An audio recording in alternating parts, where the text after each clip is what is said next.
গালি দেওয়া নিষেধ আছে ইসলামে, কিন্তু একজন আলেম অন্য আলেমকে অনেক খারাপ ভাষায় গালি দেয়, এ সম্পর্কে কি বলেন? ভাই, আমার জাতি ভাই করে দেখে ওইটাকে আমি হালাল করতে পারবো?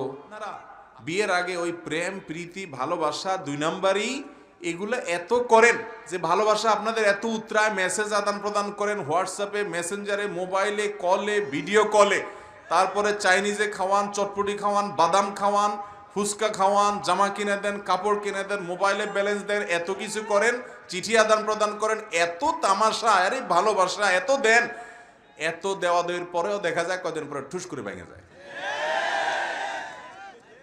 চায়না মালও আরেকটু বেশি টাইম লাস্টিং করে।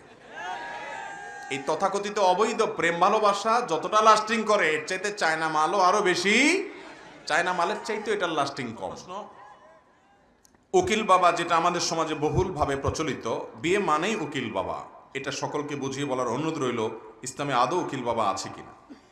ভাইরা আমার, গুরুত্বপূর্ণ প্রশ্ন। বিয়ের মধ্যে ছেলে হোক আর মেয়ে হোক, তাদের অভিভাবক হিসাবে, বাবা বেঁচে থাকলে বাবা অভিভাবক হিসাবে বিয়ের আয়োজন করবেন, বাবা না থাকলে বা দূরে থাকলে তার তরফ থেকে বড় ভাই অথবা প্রাপ্তবয়স্ক ভাই কিংবা চাচা, নিকট কোনো অভিভাবক যিনি আছেন সে নিকটতম অভিভাবক বিবাহ সম্পাদন করবেন। এটি হলো কোরআন এবং সুন্নাহর মৌলিক নির্দেশনা। আমাদের সমাজে বিয়ের মধ্যে আবার এই বাবার মধ্যে আরেকটা ভেজাল বাবা ঢুকছে, এর নাম উকিল বাবা। একজন মানুষের কয়টা বাবা হয় রে ভাই? নিজের জাজ্জল্যমান বাবা বসে আছে, এরপর আবার আরেকজনরে বলে যে উনি উকিল বাবা। এ উকিল বাবা বলতে কোনো বাবা ইসলামে নাই। মেয়ের অনুমতি আনতে যায় উকিল বাবা, বলে যে ওনাকে উকিল বানাইছে। নিজের বাপকে দায়িত্ব দিবে যে ঠিক আছে অমুক ছেলের সাথে এই মোহরের বিনিময়ে আপনি বিয়ে ঠিক করেছেন, আমি রাজি আছি। মুখে যদি নাও বলে, তার সামনে যখন বলা হয়েছে সে ইশারা ইঙ্গিতে নীরব হয়ে লাজুকতার কারণে মৌন সম্মতি প্রকাশ হয়েছে, বোঝা গেছে যে সম্মত আছে, বাস এটুকুই যথেষ্ট। বাবা এসে সরাসরি তার পক্ষ থেকে প্রস্তাব করবে। বাবা থাকতে, এত বড় জাজ্জল্যমান বাবা বেঁচে থাকতে কোথাকার কোন উকিল বাবার কোনো প্রয়োজন। এই উকিল বাবা যারে বানায়, সারা জীবন ওই মহিলা, ওই পুরুষ যার উকিল বাবা যে হয়, সারা জীবন তার আসল বাবার সাথে এই নকল বাবারেও বাবা ডাকা লাগে, ঠিক না? আবার দেখা যায় উকিল বাবারে ওই ছাতা দেয় একটা, আরো কি কি দেয়, তারপরে যায় সারা জীবন ওই বাবার মতো করে আদর আপ্যায়ন করে। এগুলো সব কুসংস্কার, ইসলামে এগুলার কোনো অবস্থান। খবরদার, এরকম কোনো উকিল বাবা রাখবেন না। নিজের বাবা তিনি বিয়ে সম্পাদন করবেন। বাবা নাই, চাচা আছে, ভাই আছে, দাদা আছে, অন্য যে কোনো অভিভাবক আছেন, তারা যথেষ্ট। কোনো উকিল বাবা বলতে বাইরের কোনো লোক বিবাহের মধ্যে মধ্যস্থতাকারী হয়ে, উকিল হয়ে ওই সম্মতি এনে, ইজিন এনে সেটা আবার পাঠ করে শোনানো, এগুলো ইসলামী শরিয়ায় নাই। এগুলো বহু নাজায়েজ এবং হারামের পথ বরং খোলে। কারণ যেই মেয়ের তথাকথিত উকিল বাবা হয়, সবার সাথে পর্দা করলেও দেখা যায় উকিল বাবার সাথে পর্দা করে না, কারণ বাপ তো আসলে কি সে বাপ? এর সাথে পর্দা আছে না নাই? সে গায়ের মারাম পুরুষ হয়ে থাকলে তার সাথে পর্দা আছে না নাই? তাহলে সেক্ষেত্রে সে পর্দা লঙ্ঘন হয়ে যায় উকিল বাবাগিরি করতে গিয়া। এবং উকিল বাবাগিরি করতে গিয়ে আরো কত বিপদ আপদ হয়, কত অঘটন ঘটে, সেটা তো আর বলার অপেক্ষা রাখে না। এই জন্য কোনো উকিল বাবা টাবা ইসলামে নাই। সমস্ত 2 নম্বরই বাবা রাখবেন না। যারা বিয়ে শাদী করবেন তরুণরা, বাপ আছে, আসল বাপ আছে শেষ। এই ইসলামের নামে এই সমস্ত অহেতুক বিষয় আশয় যেগুলো ইসলামে নাই, সে সমস্ত ভুলভাল জিনিস আপনার বিয়েতে থাকবে না। বিয়ে জীবনে করবেনই একটা, ওখানে যদি এত ভেজাল থাকে তাহলে হয় নাকি? একটার বেশিও করতে পারেন, নিষেধ নাই, কিন্তু সচরাচর একটাই বেশিরভাগ মানুষ করতে অবস্থা খারাপ হয়ে যায়, বেশি করবে কোত্থেকে। অতএব উকিল বাবা নামক এই জিনিসটা বিয়েতে থাকতে পারবে, নিজের বাবা থাকতে তার কোনো প্রয়োজন নাই। মেয়ে যদি প্রেম করে জানতে পারি, অভিভাবক হিসাবে আমার করণীয় কি? এই সমাজ এমন একটা পর্যায়ে চলে গেছে, বিবাহ বহির্ভূত সম্পর্ক এখন তরুণদের মধ্যে এমন ভয়াবহ আকার ধারণ করছে, নাটকে, সিনেমাতে, নোবেলে, উপন্যাসে, সব কিছুতে শুধুমাত্র যুবকদেরকে কিভাবে তাদের যৌন চাহিদা এবং আকাঙ্ক্ষাকে কিভাবে জাগ্রত করে তুলবে, এই চেষ্টা সব জায়গায় করা হয়। ভাইরা আমার, এই কারণে ছেলে মেয়েরা বিপদগামী হয়। তারা বিবাহের আগে হারাম রিলেশন এবং সম্পর্ক করে। হারাম রিলেশন এবং সম্পর্ক কখনো একজন মানুষকে সুখী করতে পারে। হারামে আল্লাহ তাআলা কখনো আরাম, সাময়িক ভোগ উপভোগ আর সাময়িক মজ মাস্তি করবেন, হ্যাঁ, ভাব আবেগের মধ্যে ডুবে থাকবেন। বিয়ে তো একসময় করা লাগবে নাকি, না এভাবে কাটায় দিবেন? তো এইভাবে যদি কাটায় দিতে চান, তাকায় দেখেন পৃথিবীর ওই সমস্ত দেশের দিকে যেসব দেশে বিয়ে করার দরকার মনে করে না, মিউচুয়াল আন্ডারস্ট্যান্ডিং এর মাধ্যমে এইভাবে সময় কাটায় দেয়, তাদের দিকে তাকায় দেখেন, তাদের পরিণতি দেখেন। দাম্পত্য জীবন, পরিবার বলতে তাদের তেমন কোনো সিস্টেম নাই বললেই হয়, সব ধ্বংস হয়ে গেছে। ভাইয়েরা আমার, ইসলাম সুমহান জীবন আদর্শ। আল্লাহ তাআলা আপনাকে যৌবন দিয়েছেন, যৌবনে যৌন আকাঙ্ক্ষা দিয়েছেন, এটাকে ধরে রাখেন। সময় আসবে জায়গা মতো ভালোবাসা যা আছে, প্রেম ভক্তি আবেগ যা আছে, সব বুকে জমা করে থন। এখন পড়ালেখা করেন, কাজকাম করেন, চাকরি বাকরি ব্যবসা বাণিজ্য করেন। যখন আল্লাহ তাআলা একজন বৈধ লাইসেন্সধারী জীবন সঙ্গিনী দিবেন, সকল ভালোবাসা তাকে নিবেদন করবেন। আর আগে ভাগে অজাগায় কুজাগায় ভালোবাসা ডাইলা এরপরে বুকের ভালোবাসা এক সময় ওই জায়গা মতো যখন ভালোবাসার দরকার হবে তখন দেখবেন টান পড়ে গেছে। পুঁজিতে তখন কি পড়বে? টান পড়বে। আমাদের যুবকরা বুঝে না, ধ্বংস হয়ে তার সব কিছু ধ্বংস করে তারপরে বুঝে। ভাইরা আমার, হারাম পথে নিজের যৌনতা, যৌন চাহিদাকে, এটাকে চরিতার্থ করার সুযোগ আছে আমি জানি। আল্লাহ তাআলা 7 ব্যক্তিকে আরশের নিচে ছায়া দিবেন। ওই যুবক যুবতীও এর মধ্যে আছেন যিনি হারাম সম্পর্ক এবং রিলেশন করার অফার পাইছে, সুন্দর স্মার্ট ভালো বংশের এরকম কারোর তরফ থেকে। তারপরেও সে চিন্তা করেছে আমার আল্লাহ তো এটা হারাম করেছে, এই হারামের জন্য দুনিয়াতেই আমার ভোগ করতে হবে, শাস্তি আখেরাত তো আছেই। এই জন্য সে হিম্মত করে সৎসাহস করে বলেছে না, আমি এই পথে যাব না। এরকম যুবক এখন হাজার না লাখে লাখে যুবকের মধ্যে 1-2 জন পাওয়া যায়। চরিত্র পরিপূর্ণ ফ্রেশ আছে, কোনো কালিমা লাগে নাই, বা এক সময় লাগছে আল্লাহর ভয়ে তওবা করে ফিরে আসছে, আর লাগতে দেয় নাই, অপেক্ষা করছে বৈধ ভালোবাসার জন্য। এইরকম তরুণ, এরকম তরুণী, এরকম যুবক, এরকম যুবতী এখন সোনার হরিণ হয়ে গেছে। ঠিক না ঠিক? এখন কোনো অভিভাবক তার ছেলে বা মেয়ে যদি এরকম বিপথে চলে যায়, তিনি কি করবেন? প্রথম কথা হলো তাকে কাউন্সিলিং করতে হবে, তাকে বোঝাতে হবে এটি শুদ্ধ কোনো পথ নয়, এটি সঠিক কোনো পথ না। তোমাকে অপেক্ষা করতে হবে সঠিক পথের জন্য। যৌবনের ভ্রম বলতে একটা জিনিস আছে, এই বয়সটাই এরকম খারাপ। খারাপ বলতে এই অর্থে খারাপ যে এই বয়সের যে পাগলামি, এই পাগলামি নেশা এত মারাত্মক হয়, মনে হয় যে চোখের সামনে এইটা পড়ছে, এইটারে না পাইলে মনে হয় আমার জীবন পুরোটাই তেনা তেনা হয়ে যাবে, আমার জীবন মনে হয় পুরোটাই মিশা হয়ে যাবে, এরকম মনে হয় না? আজকে ঠাকুরগাঁয়ে দিনের বেলা মাহফিল ছিল, এক যুবক স্টেজে উঠে এসে খুব আবেগ আপ্লুত হয়ে, বাচ্চা ছেলে, বয়স 19-20 বা 21 এরকম হবে বা আরো কম, সে ইয়াং ছেলে বলছে যে হুজুর, একটা মেয়ের সাথে হারাম সম্পর্ক ছিল, আমার বাবা মার চাপে আল্লাহর ভয়ে সব মিলে ছেড়ে দিছি, এখন আমার মনে হয় আমি আর বাঁচবো না, ওর জন্য এত খারাপ লাগে আমার কাছে। বেচারার বাস্তব অবস্থাটা সে বলেছে। আমি তাকে বোঝানোর চেষ্টা করেছি অল্প সময়ে যে আল্লাহর জন্য যদি কাউকে ত্যাগ করা যায়, ত্যাগ করলে কষ্ট হবে এটা ঠিক, কিন্তু মুসলমান বিশ্বাস রাখতে হবে আল্লাহ তাআলা এই ত্যাগের বিনিময়ে বহুগুণ বেশি ভোগের তৌফিক দিবেন। এই পৃথিবীতে যে যা অর্জন করে সব ত্যাগ করেই হয়, ভোগ করে অর্জন করতে কেউ পারে না, ত্যাগ করতে হয়। এজন্য হিম্মত করতে হবে। কোন অভিভাবকের ছেলে মেয়ে এই পথে চলে গেলে তাদেরকে বোঝাতে হবে, ওলামাদের কাছে আনতে হবে, কাউন্সেলিং করতে হবে, নসিহা করতে হবে, এটা সঠিক পথ না। আমি সব সময় সব জায়গা বলার চেষ্টা করি, আমাদের বাপ চাচারা যারা ছিলেন, এই মাহফিলেও যারা বৃদ্ধ বয়সের আছেন, 60-65 বছর, 55-50 বছরের যারা আছেন, খবর নিয়ে দেখেন তো ওনাদের মধ্যে কেউ বিয়ের আগে ইটিস পিটিস করে বিয়ে করছেন এরকম আছে? হাজারে এক দুজনে খুঁজে পাবেন না, ঠিক না? সময় হয়েছে, বাপ মা বিয়ে দিচ্ছেন, যারা বিয়ে করছেন কাহিনী খতম। যার সাথে বিয়ে হয়েছে ওই বেচারির সাথে জীবন কাটাতে কাটাতে এখন বুড়ি হয়ে গেছে, উনি বুড়া হয়ে গেছে, সম্পর্ক এখনো টিকে আছে, এমন টিকা টিকছে একদম সুপারগুলোর মতো ভালোবাসা আছে, ঠিক না বে ঠিক?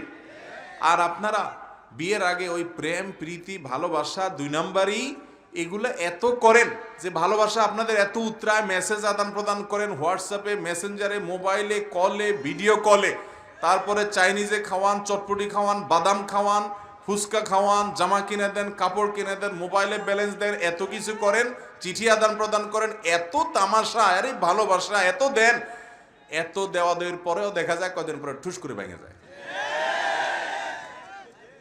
চায়না মালও আর একটু বেশি টাইম লাস্টিং করে। এই তথাকথিত অবৈধ প্রেম ভালোবাসা যতটা লাস্টিং করে এর চাইতে চায়না মালও আরো বেশি, চায়না মালের চাইতে এটার লাস্টিং কম। অতএব এই 2 নম্বর ভালোবাসা চান? ওই মুরব্বীদেরকে দেখেন, ওই চাচিরে ছাড়া এখনো চাচা কিচ্ছু বুঝে না, ঠিক না বে ঠিক?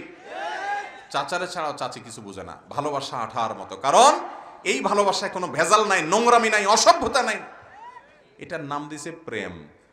আমি বলি কিছু মানুষ আছে হয়তো আসলেই শয়তানের প্ররোচনা পরিচিত হয়ে সত্যি সত্যি একেবারে প্রেমে ভাবে, আবেগে ভাবালুতায় পড়ে গেছে, এরকম কিছু মানুষ আছে। আর বেশিরভাগই তথাকথিত বিবাহের আগে যে 2 নম্বরই এই প্রেম রিলেশন করে, এগুলো হলো মেয়েদের হলো ফুচকা চটপটি খাওয়ার, টাইম পাস করার ধান্দা, আর ছেলেদের হলো যত সব ছেলেদের হলো এই বদমাইশি করা আর ফুসনষ্টি করার ধান্দা। অনেকে হয়তো খুব দিল থেকে, হ্যাঁ না আমার এসব ধান্দা টান্দা নাই, আমি আসলে এখলাসের সাথে ভালোবাসি, খালেস নিয়তে ভালোবাসি, এরকম কিছু লোক আছে, হয়তোবা আছে, হয়তোবা না আছে। কিন্তু যত এখলাসের সাথে ভালোবাসেন, পদ্ধতি যদি ত্রুটি হয় এখলাসের সাথে কইরাও লাভ হবে। আপনি যদি আল্লাহকে খুশি করার জন্য খালেস নিয়তে বিসমিল্লাহ আল্লাহু আকবার বলে কুকুর জবাই করেন, কোরবানি হবে? গোশত খাওয়া যাবে? আপনার নিয়ত তো খাঁটি আছে, নিয়ত তো ফুচকা চটপটি না, ভেজাল নাই। তারপরেও যদি আপনি পদ্ধতি ত্রুটি করেন সেটাতে হালাল হবে? বিবাহ বহির্ভূত সম্পর্ক হারাম, পরিষ্কার হারাম। এই হারামে আল্লাহ তাআলা আরাম রাখেন। সারা দুনিয়ার দিকে তাকায় দেখেন। আচ্ছা, সারা দুনিয়া যাওয়ার দরকার নাই, আপনার দেশের দিকেই তাকান। সারাদিন যারা আপনাদেরকে নাটকের মধ্যে, সিনেমার মধ্যে প্রেম শিখায়, ভালোবাসা শিখায়, বাপ মা রাজি না, তারপরও কিভাবে তাদের অসন্তুষ্ট করে, তাদের সাথে বেয়াদবি করে, তাদের চোখের পানি ফেলে, তাদের মনে কষ্ট দিয়ে কিভাবে 2 নম্বর পথে যাওয়া লাগে, ইসলাম নিষেধ করে তারপরেও ধর্মীয় নিষেধকে উপেক্ষা করে কিভাবে 2 নম্বরই করা লাগে, সামাজিক বাধা উপেক্ষা করে কিভাবে 2 নম্বরই করা লাগে, নাটক, সিনেমা, নোবেল উপন্যাসে সারাদিন এগুলো শিখায় না? যে প্রেম করে তোমাকে জয় করতে হবে, জ্বলে যাবা, পুড়ে যাবা, বাঁচাতে পারবে না কেউ, তুমি 14 গোষ্ঠী সহ ধ্বংস হয়ে যাও, তারপরও প্রেম করো, এগুলো না শিখায় সারাদিন? আচ্ছা, এই ভালোবাসার শিক্ষক যারা, এই প্রেমের শিক্ষক যারা, নায়ক নায়িকা, বিভিন্ন তথাকথিত শিল্পী, এক যুগে যারা মানুষকে বিনোদন টিনোদন দিত, এরা বিনোদন কর্মী ছিল, বড় জোর বড় রাজা বাচ্চাদের বিনোদন কর্মী ছিল। এখনকার যুগে আইসা তারা হয়ে গেছে শিল্পী। যাক, আমি তাদের ছোট করি না, তাদের মধ্যে অনেক যোগ্যতা দক্ষতা অনেকের মধ্যে অবশ্যই আছে, কিন্তু সেটাকে অজাগা ব্যয় করে, আল্লাহ নিষিদ্ধের পথে ব্যয় করে কোনো মুসলমান কখনো সুখে থাকতে পারে? তার প্রমাণ হলো এই যারা আপনাদেরকে সারাদিন ভালোবাসা শিখায়, প্রেম শিখায়, তাদের দেখা দেখি আপনারা এসব আকাম কুকাম করেন, ওই বিপথে যান। আপনাদের এই ওস্তাদ যারা, নায়ক নায়িকা যারা, এদের প্রেম ভালোবাসার বিয়ের অবস্থা দেখছেন কি পরিমাণ ভাঙে? যেইভাবে গটা করে হয়, সারা দুনিয়াতে আওয়াজ করে, বিরাট ডাকডোল পিটে, মিডিয়া টিডিয়া আওয়াজ করে, হ্যাঁ উনি একটা ঘটাইছে, বিয়ে করছে, ভালো কথা। 6 মাস 1 বছর অনেক সময় টিকে না, ঠিক না বে ঠিক? ঠুস ঠাস শুধু ভাঙে আর ভাঙে। ভালোবাসা শিখতে চান? ওই মুরব্বী চাচা চাচিরে দেখেন, 2 নম্বর পথে যায় নাই, ভালোবাসা আঠার মতো আছে, আলহামদুলিল্লাহ। এবং গোটা দুনিয়াতে হারাম রিলেশন করে যাদের সমাজে এই দাম্পত্য জীবন বলেন, আপনার যৌন আকাঙ্ক্ষা বলেন, চরিতার্থ করা হয়, তাদের দাম্পত্য জীবন এবং পারিবারিক জীবনগুলোর অবস্থা যায় দেখেন কি অবস্থা। এক একজনের 5 জন চেঞ্জ করা হয়েছে, 10 জন চেঞ্জ করা হয়েছে। সকালে একটা বিএফজিএ, বিকালে আর একটা বিএফজিএ, আছে না নাই?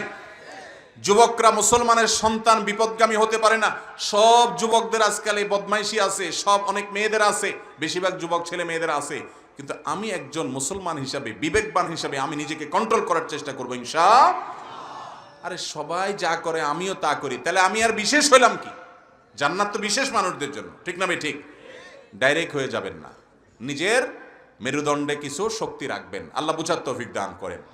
কোন অভিভাবকের যদি ছেলে মেয়ে বিপদগামী হয় তাদেরকে বোঝাতে হবে, প্রয়োজনে কড়াকড়ি করতে হবে, ওই 2 নম্বরের পথ বন্ধ করে দিতে হবে।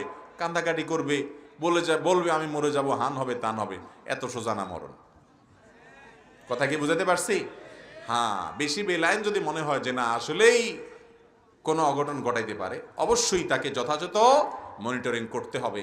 আর সবচেয়ে বড় জিনিস হলো বোঝানো এবং আল্লাহর কাছে দোয়া করা, বোঝানো এবং দোয়া করা। আর এই 2 নম্বরের পথে যেন সে না যায়, সে পথ বন্ধ করার উদ্যোগ নিতে হবে। আল্লাহ তাআলা আমাদের সবাইকে হেফাজত করুন। যত প্রেম করো সমস্যা নাই, ডিভোর্সি মেয়ের দায়িত্ব নিলেই সমস্যা। স্বামী মারা গেছে এমন মেয়েকে বিয়ে করলেও সমস্যা। 2টা বিয়ে করে একজন অসহায় মেয়ের দায়িত্ব কি নিব না? নেওয়া যায় না? মাশাআল্লাহ, একজন বড় মনের মানুষ পাওয়া গেছে। ভাই, প্রথম কথা হলো, দ্বিতীয় বিয়ের কথা আগে পরে বলি, আগে প্রথম বিয়েরটা বলি। আমাদের সমাজে মানুষ অনেক সময় ভালো পথে থাকতে পারে না মানুষের জ্বালায়। ডিভোর্সি মেয়েকে বিয়ে করা ভালো না খারাপ? ভালো জিনিস। একজন মেয়ে ডিভোর্স হওয়া মানেই কি সে খারাপ? কিন্তু আমাদের দেশে দেখবেন কোনো মেয়ের তালাক হয়ে গেলে এলাকায় আশেপাশে সবাই তাকে তুলনা দেয়, খোঁটা দেয়, তাকে তাচ্ছিল্য করে, তাকে আক্রমণ করে কথা বলে, খোঁচা দিয়ে কথা বলে, বলে তুই না তালাক খায় আসছস, ভালো হলে তালাক পাইতি। ভাইরা আমার, আমাদের নবী করিম সাল্লাল্লাহু আলাইহি সাল্লামের কন্যারাও তালাক প্রাপ্ত হয়েছেন এবং তাদেরকে পরবর্তীতে নবী সাল্লাল্লাহু আলাইহি সাল্লাম বিয়ে দিয়েছেন ওসমান রাদিয়াল্লাহু তাআলার সাথে। দেখেন, তালাক খাওয়া এটা কোনো মেয়ের খারাপ হওয়ার প্রমাণ সব সময় হতে পারে। অনেক ভালো মেয়ে জুলুমের শিকার হয়ে তালাক প্রাপ্ত হয়ে বাবার বাড়িতে ফেরত আসে। এই জন্য আপনি যদি খোঁচা মেরে কথা বলেন, এই আপনার একটা খোঁচাই জাহান্নামে যাওয়ার জন্য যথেষ্ট হতে পারে। অনেক মহিলারা আছে, অনেক পুরুষরা আছে, তাদেরকে আঘাত দিয়ে কথা বলে, ঠিক না ঠিক? এই ডিভোর্সি মেয়েরা, কারো স্বামী মারা গেছে, তারা যদি বিয়ে বসে কোথাও, তো ওইটাকে আমাদের সমাজ ভালো চোখে দেখে না, মনে করে যে ও আবার এই বয়সে বিয়ে করতে গেছে। অথচ বিয়ে করা তার অধিকার, বিয়ে করাটাই তার জন্য উচিত এবং এটাই তার জন্য সেফ পথ, নিরাপদ পথ। কিন্তু সমাজের মানুষ দেখবেন আকাম কোকাম করলে সমস্যা নেই, ভালো কাজ করলেই সবাই সমালোচনা করে, ঠিক না ঠিক? তো এই সমস্ত সমালোচনা আমরা শুনবো না। আপনি কোনো ডিভোর্সি মেয়েকে, কোনো বিধবা মেয়েকে যদি বিয়ে করেন আল্লাহকে খুশি করার জন্য, যে আল্লাহ আমি স্যাক্রিফাইস করলাম, অবশ্যই আপনি আল্লাহর কাছে সওয়াব পাবেন। এবার আসে দ্বিতীয় বিয়ের কথা। দ্বিতীয় বিয়ে করবেন, ভালো কথা। দ্বিতীয় বিয়ে করার জন্য প্রথম কথা হলো, আপনি 2জন স্ত্রী বা একাধিক স্ত্রী থাকলে তাদের প্রতি সমতা বজায় রাখতে পারবেন কিনা, এবার আপনার কনফিডেন্ট আছে কিনা, নাকি একদিকে ঝুঁকে গিয়ে আরেকজনের ভুলে যাবেন।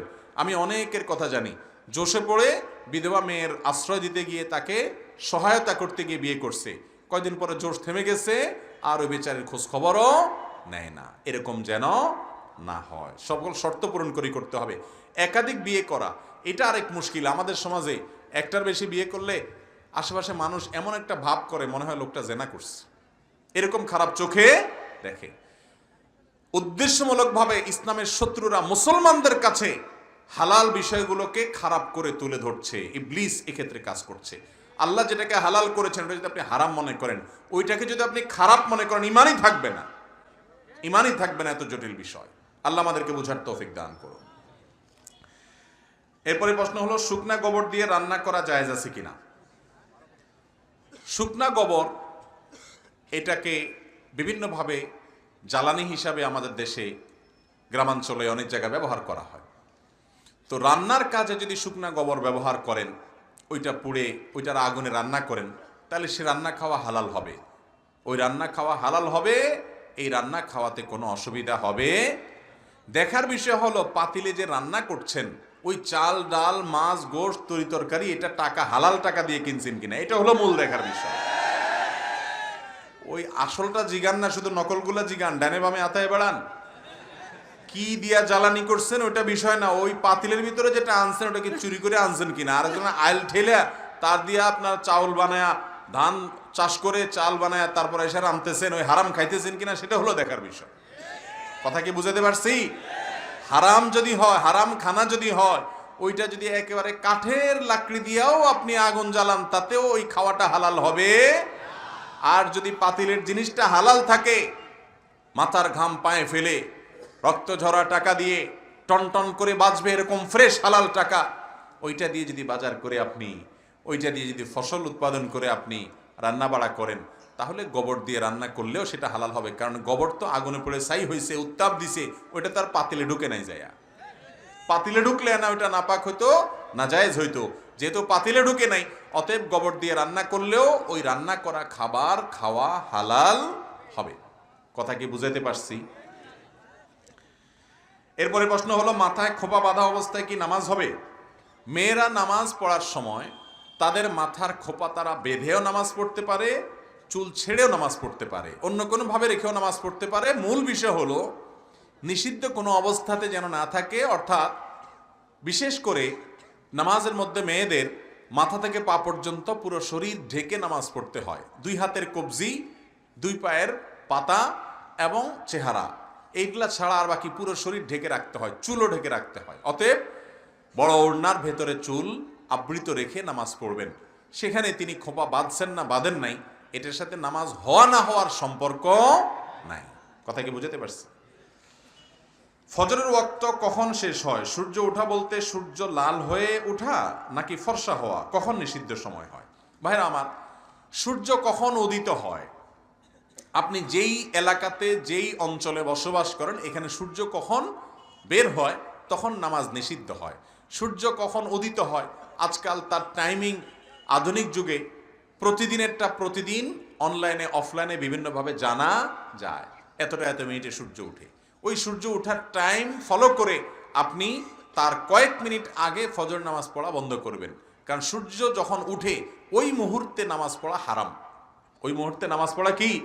সূর্য পূজারীরা এই সময় সূর্যকে সিজদা করে, তাদের সাথে যেন সাদৃশ্য না হয় সেজন্য এই টাইমে নামাজ পড়া নিষেধ। ঠিক একইভাবে সূর্য যখন ডুবে ওই টাইমেও নামাজ পড়া নিষিদ্ধ, কারণ ওই টাইমে সূর্য পূজারীরা সূর্যকে পূজা করে। এই জন্য সূর্য যখন উঠে তার আগে পরে কয়েক মিনিট নামাজ পড়া উচিত না, একদম লাস্ট মোমেন্টে গিয়ে। তো এই জন্য পশ্চিম পূব আকাশে সকালবেলা যে লালের কথা বলছেন, সূর্য ওঠার অনেক আগে থেকে লাল হয়। তো ওই লাল হলেই যে নামাজ নিষিদ্ধ হবে ব্যাপারটা সেরকম না। সূর্য উঠার সময় হবে যখন, তখন নামাজ হারাম হবে। কথা কি বুঝাতে পারছি? আর সাদা ভাব যদি বলেন, তো সাদা ভাব তো তার অনেক আগে থেকেই থাকে। সূর্য ওঠার আধা ঘন্টা 1 ঘন্টা আগে থেকে কি থাকে আকাশে, পূর্বাকাশে বিশেষ করে সাদা ভাব, সাদা আভা থাকে। তো ওই আভা থাকলে তখন নামাজ নিষিদ্ধ হবে না, বরং তখনই তো ফজর পড়ার সময়। কথা কি বুঝাতে পারছি? অতএব সূর্য যখন উঠবে, অনলাইনে নেটে দেখবেন যে আজকে সানরাইজ কখন হবে, সূর্য কখন উঠবে, ক্যালেন্ডারে দেখতে পারেন, অথেন্টিক ক্যালেন্ডারে, ওইটা অনুযায়ী ফজর নামাজ পড়বেন। আলী রাদিয়াল্লাহু তাআলার গায়ে তীর গেঁথে ছিল, তখন নামাজরত অবস্থায় তিনি ছিলেন, সেটা নামাজরত অবস্থায় বের করা হয়েছে, এই ঘটনা কি সত্যি? ভাইরা, এরকম একটা কথা আমাদের সমাজে প্রচলিত আছে যে আলী রাদিয়াল্লাহু তাআলা আনহুর পায়ে তীর বিদ্ধ হয়েছে, নামাজের সময় এটা খুলতে বলা হয়েছে, তার নামাজের মধ্যে মনোযোগ এত বেশি যে তীর খোলা হলে তিনি টের পায় নাই, কষ্ট হলেও তিনি আঁচ করতে পারেন না। এই কথা বিশুদ্ধ কোনো হাদিস গ্রন্থে বর্ণিত হয়নি। এটি শিয়াদের বিভিন্ন বই পুস্তকে নানাভাবে বর্ণিত হয়েছে, গ্রহণযোগ্য কোনো সূত্রে এটি প্রমাণিত নয়। অথচ আমাদের সমাজে অনেকেই এটা বলে বেড়ান, এটার অথেন্টিক কোনো সোর্স নাই। এরপরে প্রশ্ন হলো, চেয়ারে বসে নামাজ পড়া যাবে কিনা? আমরা দেখছি বহু লোক সারাদিন সাংসারিক কাজের জন্য দৌড়ঝাঁপ, ব্যবসার জন্য কঠিন পরিশ্রম করে দিন কাটান, আর নামাজের সময় চেয়ারে বসে ধপ করে আদায় করেন। এটা কতটুকু যুক্তিসঙ্গত? ভাই, এটা ঠিক। অনেক লোক গাছে উঠতে পারে, উপর হয়ে ধান কাটতে পারে, ধানের চারা লাগাইতে পারে, ক্ষেত নিড়াইতে পারে, মাটি কাটতে পারে, সব পারে, শুধু মসজিদে এসে একটা চেয়ার নিয়ে উনি সাহেবগিরি করে নামাজ পড়েন। এই রকম যদি হয় যে উনি সবসময় উপর হইতে পারে, বসতে পারে, কোমর ভাঙতে পারে, সব পারে, মসজিদে আইসা বলে না শরীরটা ভালো লাগতেছে না, একটু চেয়ারে বেশি নামাজ পড়ি, তাহলে তার নামাজ হবে না। ফরজ নামাজ যদি এরকম পড়ে ওই নামাজ হবে না। হ্যাঁ, যদি সত্যি এরকম হয় যে লোকটা হাঁটতে পারেন, দাঁড়াতে পারেন, কিন্তু রুকু করার জন্য যে কোমর ভাঙতে হয়, হয়তো মেরুদণ্ডের হাড্ডিতে কোনো অসুবিধা আছে, এটা পারেন না, অনেক ব্যথা হয়, অথবা এটা করলে তার ভয়াবহ কোনো ক্ষতি হবে, অভিজ্ঞ ডাক্তার বলেছেন তার রিস্ক আছে অনেক বেশি, এরকম হতে পারে। সেজদাতে রুকুতে কোমর ভেঙে ভেঙে যে যেতে হয়, এটা পারে না, কোমরে অথবা মেরুদণ্ডের সমস্যা আছে, এরকম যদি হয় উনি হাঁটতে পারেন, তাহলে সেক্ষেত্রে তিনি দাঁড়িয়ে নামাজ পড়বেন, যেহেতু এটা করতে পারেন, অতটুকু ক্ষমতা তার আছে। রুকু করার মতো অবস্থা নাই, অসুবিধা হয় হাঁটতে কোমরে, সেজন্য তিনি আস্তে করে চেয়ারে বসে হালকা ঝুঁকে রুকুর নিয়ত করে নামাজ পড়তে পারবেন। অতএব দেখতে হবে লোকটা আসলে মাজুর কিনা। একটু শরীর খারাপ লাগে আর চেয়ার টেনে নামাজ পড়া শুরু করলাম, এই কাহিনী করলে নামাজ হবে না। অথবা আপনার সব করতে পারি, মসজিদে এসে মাজুর সাজে দেয়, সেটাও নামাজ হবে না। হ্যাঁ, ওই যে উপর হয়ে কিছুই করতে পারেন না উনি, তখন তার জন্য রুকু সিজদা ইশারায় করে চেয়ারে বসে একটু ঝুঁকে নামাজ পড়লেও নামাজ হবে, মাটিতে বসে ঝুঁকে পড়লেও নামাজ হবে। কথা কি বুঝাতে পারছি? আজকাল আমাদের দেশে মসজিদগুলোতে এত পরিমাণ চেয়ার দেখা যায় নামাজের সময়, এটি কি চেয়ারের দোকান নাকি আকিস প্লাস্টিকের দোকান, এটা নিয়ে সন্দেহ পড়ে যায় অনেক সময়। ঠিক না বে ঠিক? আরে ভাই, 20 বছর আগেও তো এত কোমর ব্যথার রোগী ছিল না এই দেশে, ছিল? কোত্থেকে এত কোমর ব্যথার রোগী আসছে? আল্লাহ কোমর ব্যথার রোগীদের কোমর ভালা করে দেখ, আর যারা কোমর ব্যথার রোগী সাচ্ছে আল্লাহ তাদেরকে সাইজ করে দেখ, মানে বুঝার তৌফিক দান করুক আল্লাহ তাআলা। অসুস্থকে বদ্দুয়া আমরা করতে পারি না, মুসলমান বদ্দুয়া করবে না। আমরা জানি রাতের শেষ তৃতীয়াংশে আল্লাহ তাআলা আরশ থেকে প্রথম আসমানে নেমে আসে, বান্দাকে ডাকেন তার কাছ থেকে চাওয়ার জন্য। কিন্তু আমাদের অঞ্চলে যখন রাত্রির শেষ তৃতীয়াংশ হয়, তখন পৃথিবীর অনেক দেশে ওই সময় দিন হয়। তবে কি আল্লাহ তাআলা সব সময় প্রথম আসমানেই থাকেন, যেহেতু প্রথম আসমান একটাই? সুন্দর প্রশ্ন ভাইরা আমার। আল্লাহ রাব্বুল আলামিনকে আমাদের নিজেদের সাথে তুলনা করলে হবে না। আল্লাহকে আমাদের সাথে তুলনা করলে আপনি এক জায়গায় গেলে আরেক জায়গায় যাইতে পারেন না। আল্লাহকে আপনি সেটা মনে করছেন? আল্লাহ তো হাকামুল হাকিমিন, আমরা তো সৃষ্টি, তিনি তো স্রষ্টা। আমাদের এখানে যখন ভোর রাত, পৃথিবীর অনেক দেশে, সৌদি আরবে তখন অন্য সময় হতে পারে, পারে কি পারে না? আমেরিকাতে তখন দিনের বেলা হতে পারে, সৌদি আরবে তখন দিনের বেলা হতে পারে। যেখানে যখন ভোর রাত হবে, আল্লাহ রাব্বুল আলামিনের ওই জায়গার মানুষের আকাশে নেমে আসাটা হবে। আল্লাহ তাআলা একই সঙ্গে অনেকগুলো অবস্থা তার হতে পারে, হাজার লাখ কোটি অগণিত অবস্থা হতে পারে, কারণ তিনি আল্লাহ, আমাদের মতো না। লাইসা কামিসলিহি শাই, তার মতো আর কেউ না, তিনি আর কারোর মতো না। ওয়ালাম ইয়াকুল্লাহু কুফুয়ান আহাদ, তার সমকক্ষ, তার সমতুল্য, তার দৃষ্টান্ত আর কেউ। অতএব আপনি আমি যেটা পারি না, তিনি সেটা পারেন। একই সঙ্গে কোথাও তিনি দেখেন, কোথাও একজনকে অনুগ্রহ করছেন, আরেকজনকে জীবন দিচ্ছেন, একজনকে ধনী করছেন, আরেকজনকে গরিব করছেন, একজনের বিপদ উদ্ধার করছেন, আরেকজনকে বিপদে ফেলে পরীক্ষা করছেন, এক জায়গায় আযাব দিচ্ছেন, আরেক জায়গায় রহমত দিচ্ছেন, একই সঙ্গে কোথাও বৃষ্টির অর্ডার দিচ্ছেন। হাজার লাখ কোটি কোটি অগণিত কাজ এট এ টাইম তিনি করতে পারেন, তার সাথে আমাদের কোনো তুলনা। আমরা যারা এই প্রশ্ন করি, তারা আমরা আল্লাহকে আমাদের মতো মনে করে চিন্তা করি। আমি যখন দিনাজপুর থাকি তখন তো আমি ঢাকায় থাকি না, যখন ঢাকায় থাকি তখন তো আর দিনাজপুর থাকি না। তো আল্লাহ যখন এখানে আসমানে আসে, তখন আবার সৌদি আরবের আসমানে কি হয়? সারাদিন কি শুধু আল্লাহ নামানামেই করে নাকি? এটা হলো আল্লাহ সম্পর্কে অজ্ঞানতার কারণে আল্লাহ তাআলার সাথে কারোর কোনো তুলনা। আরে ভাই, আল্লাহ তো অনেক পরে, আল্লাহর অনেক সৃষ্টি আছে, যে সৃষ্টির ব্যাপারেও আমরা কল্পনা করতে পারি না যে কত রকমের তার ভিতরে বৈচিত্র্য এট এ টাইম থাকতে পারে আল্লাহ সৃষ্টির মধ্যে। সেখানে আল্লাহ রাব্বুল আলামিন আহকামুল হাকিমিন, তিনি কদির, সব কিছুতে সক্ষম। তার ব্যাপারটাকে আমাদের নিজেদের সাথে তুলনা করলে বোকামি হবে। অধিকাংশ কওমি হাফিজিয়া মাদ্রাসায় ছাত্র ছাত্রীদের আলিয়া মাদ্রাসা সম্পর্কে জঘন্য ভ্রান্ত শিক্ষা দেওয়া হয়, পরনিন্দা চর্চা করা হয়, অথচ জেনারেল শিক্ষা ব্যবস্থা সম্পর্কে কোনো কথা বলেন না। তাহলে কি আমরা কোন পথে যাব এবং তাদের সম্পর্কে আমাদের কি বিশ্বাস রাখা হবে? ভাইরা আমার, কওমি আলিয়া এই দুই প্রতিষ্ঠানই ইসলামের প্রতিষ্ঠান। একটাকে আরেকটার শত্রু মনে করা, এটা অজ্ঞানতা। এটা কি? এক সময় এদেশে আলিয়া মাদ্রাসাই ছিল বেশি, বরং আলিয়া মাদ্রাসাই ছিল এক সময়। আলিয়া মাদ্রাসা থেকে অনেক বড় বড় আলেম তৈরি হয়েছেন। কালের আবর্তে হয়তোবা এক ধারার মাদ্রাসাতে কিছুটা পড়াশোনা, আমল আখলাক, এটার পরিমাণ হয়তো কম দেখা যেতে পারে, কিন্তু আমরা যখন জেনারেল শিক্ষা ব্যবস্থা সাধারণ ধারার সাথে তুলনা করব, তখন দেখব যে এখানেও আলহামদুলিল্লাহ আলেম তৈরি হচ্ছে। অনেক আলিয়া মাদ্রাসা আছে যে আলিয়া মাদ্রাসা থেকে অনেক ভালো ভালো আলেম এখনো তৈরি হচ্ছে দলে দলে। আবার কমি মাদ্রাসাও কালের আবর্তে সব সময় যে এর ধার, এর যে ঐতিহ্য, এর আমলি পরিবেশ, পড়াশোনা সবসময় যে একরকম থাকবে তা নয়। অবস্থার অবনতি, ভালো মন্দ বিভিন্ন সময় আল্লাহ তাআলা কাকে দিয়ে কতক্ষণ কতটুকু কাজ নেবেন সেটা আল্লাহ ভালো জানেন। কিন্তু কমই হয়ে আলিয়াকে প্রতিপক্ষ মনে করা, আলিয়া হয়ে কমিকে প্রতিপক্ষ মনে করা, ভাইরা আমার, এটা অজ্ঞানতা ছাড়া আর কিছু নাই। আমি গত পরশুদিন পঞ্চগড়ে গিয়েছি, এক আলেম এসে আমাকে বললেন, ভাই আপনি যে মাদ্রাসার মাহফিলে আসছেন, আপনি কি জানেন এটা আমাদের মাদ্রাসা না? আমি বললাম কাদের? কাদিয়ানীদের? না না সেটা না। তাহলে কাদের? খ্রিস্টান মিশনারিদের? না সেটাও না। আমি বললাম পুরাই উত্তর অঞ্চল ধ্বংস করে ফেলেছে এই সমস্ত ষড়যন্ত্রগুলো, সেটা নিয়ে আপনার মাথা ব্যথা নাই? আপনার সাথে একটু ভিন্ন মত আছে, আপনি বলতেছেন এটা আমার না। আমি তো মনে করি এটাও আমার, এটাও আমার। মুসলমান ছোট কলিজার হবে না, তার কলিজাটা একটু বড় হবে। আপনি একটা ধারাকে উপকারী মনে করেন, আলহামদুলিল্লাহ সে ধারা খেদমত করেন, আরেক ভাইকে তাচ্ছিল্য করবেন না।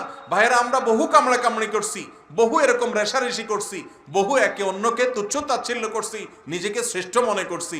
এর দ্বারা ইসলামের কোনো ফায়দা হয় নাই, নফস এবং প্রবৃত্তির পূজা হয়েছে শুধুমাত্র। অতএব এই সমস্যা শুধু কোনো বিশেষ কয় মাদ্রাসা যদি কোথাও হয়ে থাকে তো শুধু সেখানেই আছে তা না।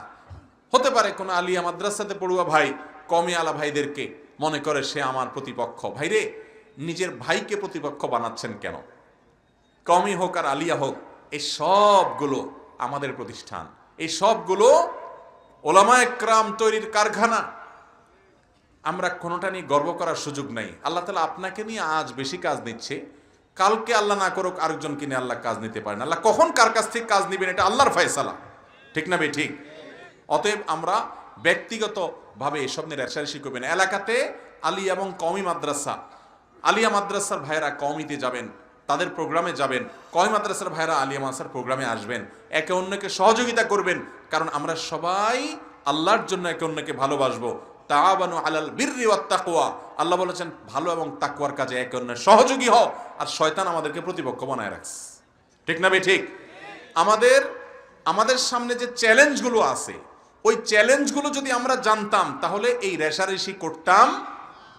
আপনি দেখেন দেশে যে একে অন্যকে ভিন্ন মতের মনে করে, প্রতিপক্ষ মনে করে, যখন বিদেশ চলে যায়, নিজের দেশের মানুষ খুব একটা পাওয়া যায় না, অনেক লোক খুঁজে এক দুইটা পাওয়া যায়।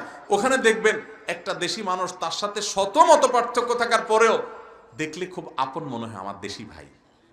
যারা বিদেশে থাকেন তারা এটা টের পান, যারা প্রবাসে যান তারা এটা টের পান যে দেশের মত পার্থক্য ওখানে আর থাকে না। কারণ সেখানে আরো অনেক দেশের মানুষ আছে, তারা কেউ এত সহায়তামূলক আচরণ করে না নিজের দেশি ভাইটা যেরকম করে। ভাইরা আমার, ঠিক একইভাবে যত ষড়যন্ত্র আছে ইসলামের বিরুদ্ধে, মুসলমানদের বিরুদ্ধে, ওইগুলো যখন জানতে পারবেন তখন আপনার মুসলমান ভাই আপনার সাথে কোনো বিষয়ে মত পার্থক্য আছে, তিনি একটাকে সঠিক মনে করেন, আপনি আরেক পদ্ধতিকে সঠিক মনে করেন, এরপরও দিন শেষে তিনি আপনার ভাই, আপনার সহযাত্রী, আপনি আপনার একে অন্যের আপনারা পরিপূরক। হযরত মাওলানা আবরারুল হক সাহেব রহমতুল্লাহি আলাইহি ভারতের একজন বড় আলেম দ্বীন ছিলেন। তিনি বলতেন, দিন কে হর কাম করনে ওয়ালোं को রফিক সমঝো ফরিক না সমঝো। যারাই দ্বীনের জন্য, ইসলামের জন্য, ইসলামের কল্যাণে কাজ করে, মেথড যাই হোক না কেন, যদি আহলুস সুন্নাহ ওয়াল জামাতের অনুসারী হয়, তাকে তুমি তোমার বন্ধু মনে করবা, শত্রু মনে করবা, গ্রুপ মনে করবা না। কিসের গ্রুপ? সে আমার ভাই, হয়তো তার পদ্ধতি ভিন্ন, আমার পদ্ধতি ভিন্ন। আল্লাহ তাআলা আমাদের কলিজাগুলোকে বড় করার তৌফিক দান করেন। মুসলমানদের ঐক্য ছাড়া পৃথিবীতে কখনো মুসলমানদের উন্নতি হবে। অতএব বিভেদ এবং পার্থক্য, বিশেষ করে শত্রুতা বিদ্বেষের প্রাচীরকে ভেঙে গুড়িয়ে চুরমার করে দিতে হবে। চেষ্টা করবো তো ইনশাআল্লাহ। আল্লাহ আমাদেরকে তৌফিক দান করুন। কেউ যদি ভুলভাবে আমাকে প্রতিপক্ষ বানায়ও, আমি করব না, আমি তার বিশুদ্ধার করব না। আল্লাহ আমাদেরকে এরকম ধৈর্যশীল হওয়ার তৌফিক দান করুন। চাকরিজীবী ছেলেরা ছেলে ছাড়া মেয়ে দিতে চায় না অনেক অভিভাবক। মেয়ে প্রেম করলে সমস্যা নেই, চাকরিজীবী ছেলেই লাগবে। ব্যবসায়ীরা কি ভাত খায় না? ব্যবসায়ী দেখলেই নাক সিটকায়। ভাই, যুবকদের মনে অনেক ব্যথা আছে, বোঝা গেছে। বেশিরভাগ প্রশ্ন যুবকদের। মুরব্বীরা একটু খেয়াল করেন, চাকরি যে করে, যত বড় চাকরি করুক না কেন, সবার প্রতি শ্রদ্ধা রেখেই বলছি, দিন শেষে চাকরি মানে চাকরগিরি। দিন শেষে কি বড় চাকরি করে মানে বড় চাকর, ছোট চাকরি করে মানে ছোট চাকর, দিন শেষে সব কি? আরে ভাই, আর যে ব্যবসা করে সে হতে পারে ভ্যানে করে তরকারি বিক্রি করে, হতে পারে সে বাজারে বসে রাস্তার পাশে ফুটপাতে কিছু বিক্রি করে। এই ব্যবসা এবং চাকরি দুইটার মধ্যে যদি আপনি কম্পেয়ার করেন, অবশ্যই ব্যবসা উত্তম। ভাইরা আমার, চাকরিতে তো নির্দিষ্ট বেতন, ব্যবসায়ী আল্লাহ তাআলা তাকে এই অল্প ব্যবসাকে অনেক বড় করে দিতে পারেন, এবং এটা প্রায় হয়। এই জন্য ব্যবসার মধ্যে চাকরির তুলনায় বরকত বেশি থাকে। তাই বলে চাকরি করা হারাম বলতেছি না, নাজায়েজ বলতেছি না, জায়েজ আছে, আপনি করেন, কিন্তু উদ্যোগী হওয়ার চেষ্টা করতে হবে। যুবক ভাইরা, যেই লোক আপনার কাছে বিয়ে দেয় না চাকরি করেন না বলে, মনোযোগ দিয়ে ব্যবসাটা করেন, ভালো করে ভালো করে করেন। যেই বেচারা বুঝবে আপনার কদর করবে, সে আপনার কাছে বিয়ে দিবে। এরপর আল্লাহ তাআলার কাছে দোয়া করে মেহনত করে ভালো করে ব্যবসাটাকে আগায় নিয়ে যান। মুসলমানের টাকা হলে দিনের কাজ হবে, মসজিদ মাদ্রাসায় দিবে, ভালো কাজে খরচ করবে, উপার্জন করেন। ব্যবসা করতে করতে একসময় যখন আল্লাহ অনেক পয়সা করে দিবে, তখন তাকে বলতে পারবেন যে তাকায় তাকায় দেখেন বহু লোকরে আমি এখন চাকরি দেই। ঠিক না বে ঠিক? হিম্মত করতে হবে যুবকরা, চাকরির চিন্তা করা যাবে না। ইয়াহুদিরা দুনিয়াতে চাকরি করে না, ওরা ব্যবসা করে, নিজেরা উদ্যোক্তা হয়। তিল থেকে তাল হবে, আল্লাহ তাআলা আস্তে আস্তে বরকত দিবে। এজন্য চাকরির চাইতে ব্যবসার চিন্তা ভালো চিন্তা। আমাদের দেশে সব সিরিয়াল ধরে কিসের জন্য? চাকরির জন্য। আরে ভাই, মাথায় করে জিনিসপত্র বিক্রি করেন, কোনো অসম্মান নাই, কোনো অপমান নাই, হালাল রুজি। আল্লাহ তাআলা এক সময় বরকত দিতে দিতে দেখবেন অনেক টাকা হয়ে গেছে। যত বড় বড় ব্যবসায়ী দেখবেন, খবর নিয়ে দেখেন যে একসময় ঢাকা শহরে বাদাম বেচতো বা এই জাতীয় কোনো কাজ করতো, আল্লাহ তাআলা এখন অনেক টাকা দিয়ে দিছে। এই জন্য মেয়ের বাবারা ভালো ছেলে খোঁজেন। বাবারে, চাকরি খুঁজবেন শুধুমাত্র, চাকরি করে যদি শুধু ঘুষ খায় সারাদিন, ওই হারাম খোরের চাইতে রিকশাওয়ালা অনেক ভালো। এই ভালোটা বুঝবেন না তো, সময় হলে বুঝবেন, তখন আফসোস করে আর কাজে আসবে না। ভালো ছেলে খুঁজতে চান? ফজরের নামাজে প্রথম কাতারে কোন যুবকরা সব সময় থাকে, খোঁজ করে করে ওইগুলার কাছে মেয়ে বিয়ে দেন। এক সময়ের গরিব ছেলে, অভাব দূর হয়ে যাবে। মানুষের অভাব চিরকাল থাকে, কিন্তু স্বভাব আমল এটাই হলো আসল জিনিস। আল্লাহ আমাদের মেয়ের বাবাদেরকে বুঝার তৌফিক দান করুন। আপনারা ছেলেরাও কম না, দেখা যায় ছেলেরা তারা খোঁজে ময়দার বস্তা, আর মেয়ের বাবারা খোঁজে টাকার বস্তা। তো মানুষের সাথে মানুষের বিয়ে তো হয় না, আটার বস্তা, ময়দার বস্তা, টাকার বস্তা বিয়ে হয়। আল্লাহ তাআলা আমাদের রুচিগুলো যেন ভালো হয় সেই তৌফিক দান করুন। সৎ মানুষ দুনিয়া থেকে কমে যাচ্ছে ভাই। সে বাবা খুব কম পাওয়া যায়, মেয়ের বাবা, যে আমার মেয়ের জন্য একটা সৎ ছেলে আমি দেখব, যে ছেলের ভিতরে সততা আছে, আল্লাহর ভয় আছে, তাকওয়া আছে, মুত্তাকি আছে। যে লোকটা, নবী করিম সাল্লাল্লাহু আলাইহি ওয়াসাল্লাম বলেছেন, ফাসফার বিজাতিদ দিন। মানুষ পয়সা করি অনেক কিছু দেখে বিয়ে শাদী দেয়, তোমরা সবসময় বিয়ে শাদী করবা, বিয়ে শাদী দিবা মানুষের ওই ছেলে মেয়ের দিনদারিতা, ধার্মিকতা, তাকওয়া, আল্লাহ বিরুতা দেখে। এই আল্লাহ বিরুতার সম্পদ পৃথিবীর সকল সম্পদের চাইতে শ্রেষ্ঠ। আল্লাহ তাআলা বুঝার তৌফিক দান করুন। ভাই, যেই লোক তার মেয়েকে ওই সরকারি চাকরি ছাড়া বিয়ে দিবে না, পয়সা ছাড়া বিয়ে দিবে না, আপনি ওই মেয়ে বিয়ে করতে চান কেন? দুনিয়াতে মেয়ের অভাব পড়ছে? আপনিও নিশ্চয়ই ওই বড় জায়গা দেখে দেখে গেছেন, আপনারও ঝামেলা আছে। তাহলে আপনি একটা গরিব মানুষ, কিন্তু দিন আছে, তাকওয়া আছে, খুঁজে খুঁজে সেই মেয়ে বিয়ে করতে চান, চেষ্টা করবেন না ইনশাআল্লাহ? দিনদারিতাকে আমরা সবসময় প্রাধান্য দিব। একদম জীবন সঙ্গিনী যদি মেয়ে যদি দিনদার হয়, আল্লাহ বিরু হয়, যাদের কপালে, যাদের বাড়িতে আল্লাহ বিরু, তাকওয়ালা, মুত্তাকি, পরেজগার, আল্লাহকে চিনে, আখেরাত চিনে, কোরআন হাদিস মেনে চলে, এইরকম বউ যাদের কপালে পড়ছে, ওরা জানে দুনিয়াতে তাদের জন্য সংসারটা জান্নাত। আর আরেকজনের বউর সব আছে, শুধু দিনদারিতা নাই, বাহিরে অনেক ভালো সাজে, ভিতর দিয়া বেচারা ত্রাস শুরু হয়ে যায়। আল্লাহর ভয় না থাকলে তার সাথে চলা যায় না। আল্লাহ আমাদেরকে বোঝার তৌফিক দান করুন। তো আল্লাহ বিরু মানুষ পাওয়ার জন্য আল্লাহ বিরু হইতে হবে। অনেক যুবক আছে নিজে আকাম কুকাম করবে আর এসে মহিলা মাদ্রাসার মেয়ে খুঁজে বেড়াবে, এই দুই নম্বরই করলে হবে না। আমার আর্থিক অবস্থা খুবই খারাপ, পরিবার চালানোর জন্য কোনো চাকরি বা ব্যবসা করতে পারিনি। এমত অবস্থায় আমি কি কোনো এনজিওতে চাকরি করে জীবিকা নির্বাহ করতে পারবো, অথবা হালাল জীবিকার জন্য এনজিওতে চাকরি করার ব্যাপারে ইসলামের বিধান কি? ভাইরা আমার, আমরা অনেকে মনে করি এনজিও মানে খারাপ আর এনজিওতে চাকরি করা হারাম, এরকম কমন ধারণা করি আমরা। অথচ এনজিও মানে হলো নন গভর্নমেন্ট অর্গানাইজেশন, বেসরকারি সংস্থা। তো বেসরকারি সংস্থা যদি ভালো কাজ করে তাহলে সেখানে চাকরি করতে অসুবিধা, আর বেসরকারি সংস্থা যদি খারাপ কাজ করে আর আপনি চাকরি করতে গিয়ে সে খারাপ কাজের সহযোগী হওয়া লাগে, তাহলে সে চাকরি করা জায়েজ হবে। এটা ঠিক যে এনজিও বলতে আমরা যা বুঝি, বেশিরভাগ এনজিও যেগুলো দেখি আমরা, বেশিরভাগই সুদের কারবার করে। এরা এলাকায় এসে মানুষকে ফুসলায়া ফাসলায়া সুদ দেয়, যে তোমার ভাগ্যের চাকা চেঞ্জ করে দিতে চাই, ঘুরিয়ে দিতে চাই, তুমি সুদের লোন নাও, তুমি ব্যবসা করো, তুমি হান করবা তান করবা। কয়দিন পরে এসে টিন খোলা শুরু করে, গরু বেচা শুরু করে। এরা বন্ধু না শত্রু? ওর দরকার মুনাফা, ও হলো সবচেয়ে বেশি টাকার খোর। আপনারে বড়লোক বানানোর উদ্দেশ্য না, ওর নিজে বড়লোক হওয়া উদ্দেশ্য। অতএব এই সুদকে আল্লাহ তাআলা ধ্বংস করবেন, সুদকে আল্লাহ তাআলা হারাম করেছেন, সুদের বিরুদ্ধে যুদ্ধের ঘোষণার কথা বলা হয়েছে। বিধায় একজন মুসলমান কখনো এই পথে যেতে পারে। কোনো এনজিও যদি শুধুমাত্র এই কাজ করে বা এই কাজে আপনার চাকরি করা লাগে, সেখানে আপনি চাকরি করতে পারবেন না। হ্যাঁ, একটা এনজিওর আরো অনেক ভালো কাজ থাকতে পারে। আপনার এমন কোনো পদে কাজ আছে যেখানে আপনি কোনো হারাম কাজ করা লাগে না, ভালো ভালো কাজ করেন, সুদের সাক্ষী, সুদের লেখক, সুদের গ্রহীতা, সুদের দাতা, অথবা সুদের আপনার ফিল্ড ভিজিটর, সুদের সাথে সংশ্লিষ্ট লোন স্যাংশনকারী, চেককারী, এরকম কোনো কিছুর সাথে যদি জড়িত হন আর ওইটাই আপনার চাকরি হয়, ডিউটি হয়, জব হয়, এর বিনিময়ে পারিশ্রমিক নেন, সেটা হালাল হবে না, হারাম হবে। কারণ সুদের সাথে সংশ্লিষ্ট থাকলে সেটা হারাম হবে। হ্যাঁ, এনজিওর যদি এমন কোনো কাজ থাকে যেটা সুদের কারবার নাই, অন্য কোনো সেবামূলক কাজ, তারা বৃক্ষরোপণ করতেছে, ওখানে আপনার কাজ, তারা অন্য কোনো কাজ করতেছে, সেখানে আপনার কাজ, তো ওই হালাল জব করলে আপনার উপার্জন হালাল হবে, আর হারাম জব করলে উপার্জন হারাম হবে। এনজিও মানেই যে হারাম। অনেক ইসলামিক এনজিও আছে তারা সুদে লোন টোন দেয় না, হারাম কিছু নাই, মানুষের উপকার করতেছে, আছে না নাই? বিধায় এনজিও দেখলেই এটা হারাম এমনটি মনে করার কারণ নাই, যদিও বেশিরভাগই সুদের মহাজন। প্রাপ্তবয়স্ক ছেলে মেয়েকে পিতামাতা বিয়ে দিতে না চাইলে তাহলে কি তারা নিজেরাই বিয়ে করতে পারবে? কিরে ভাই, এগুলো আসলে এত জোয়ার দেন কেন আপনারা? সব কি আবিয়াইতে নাকি? আহারে, এই ছেলেগুলোর কষ্ট বুঝলো না মুরব্বীরা।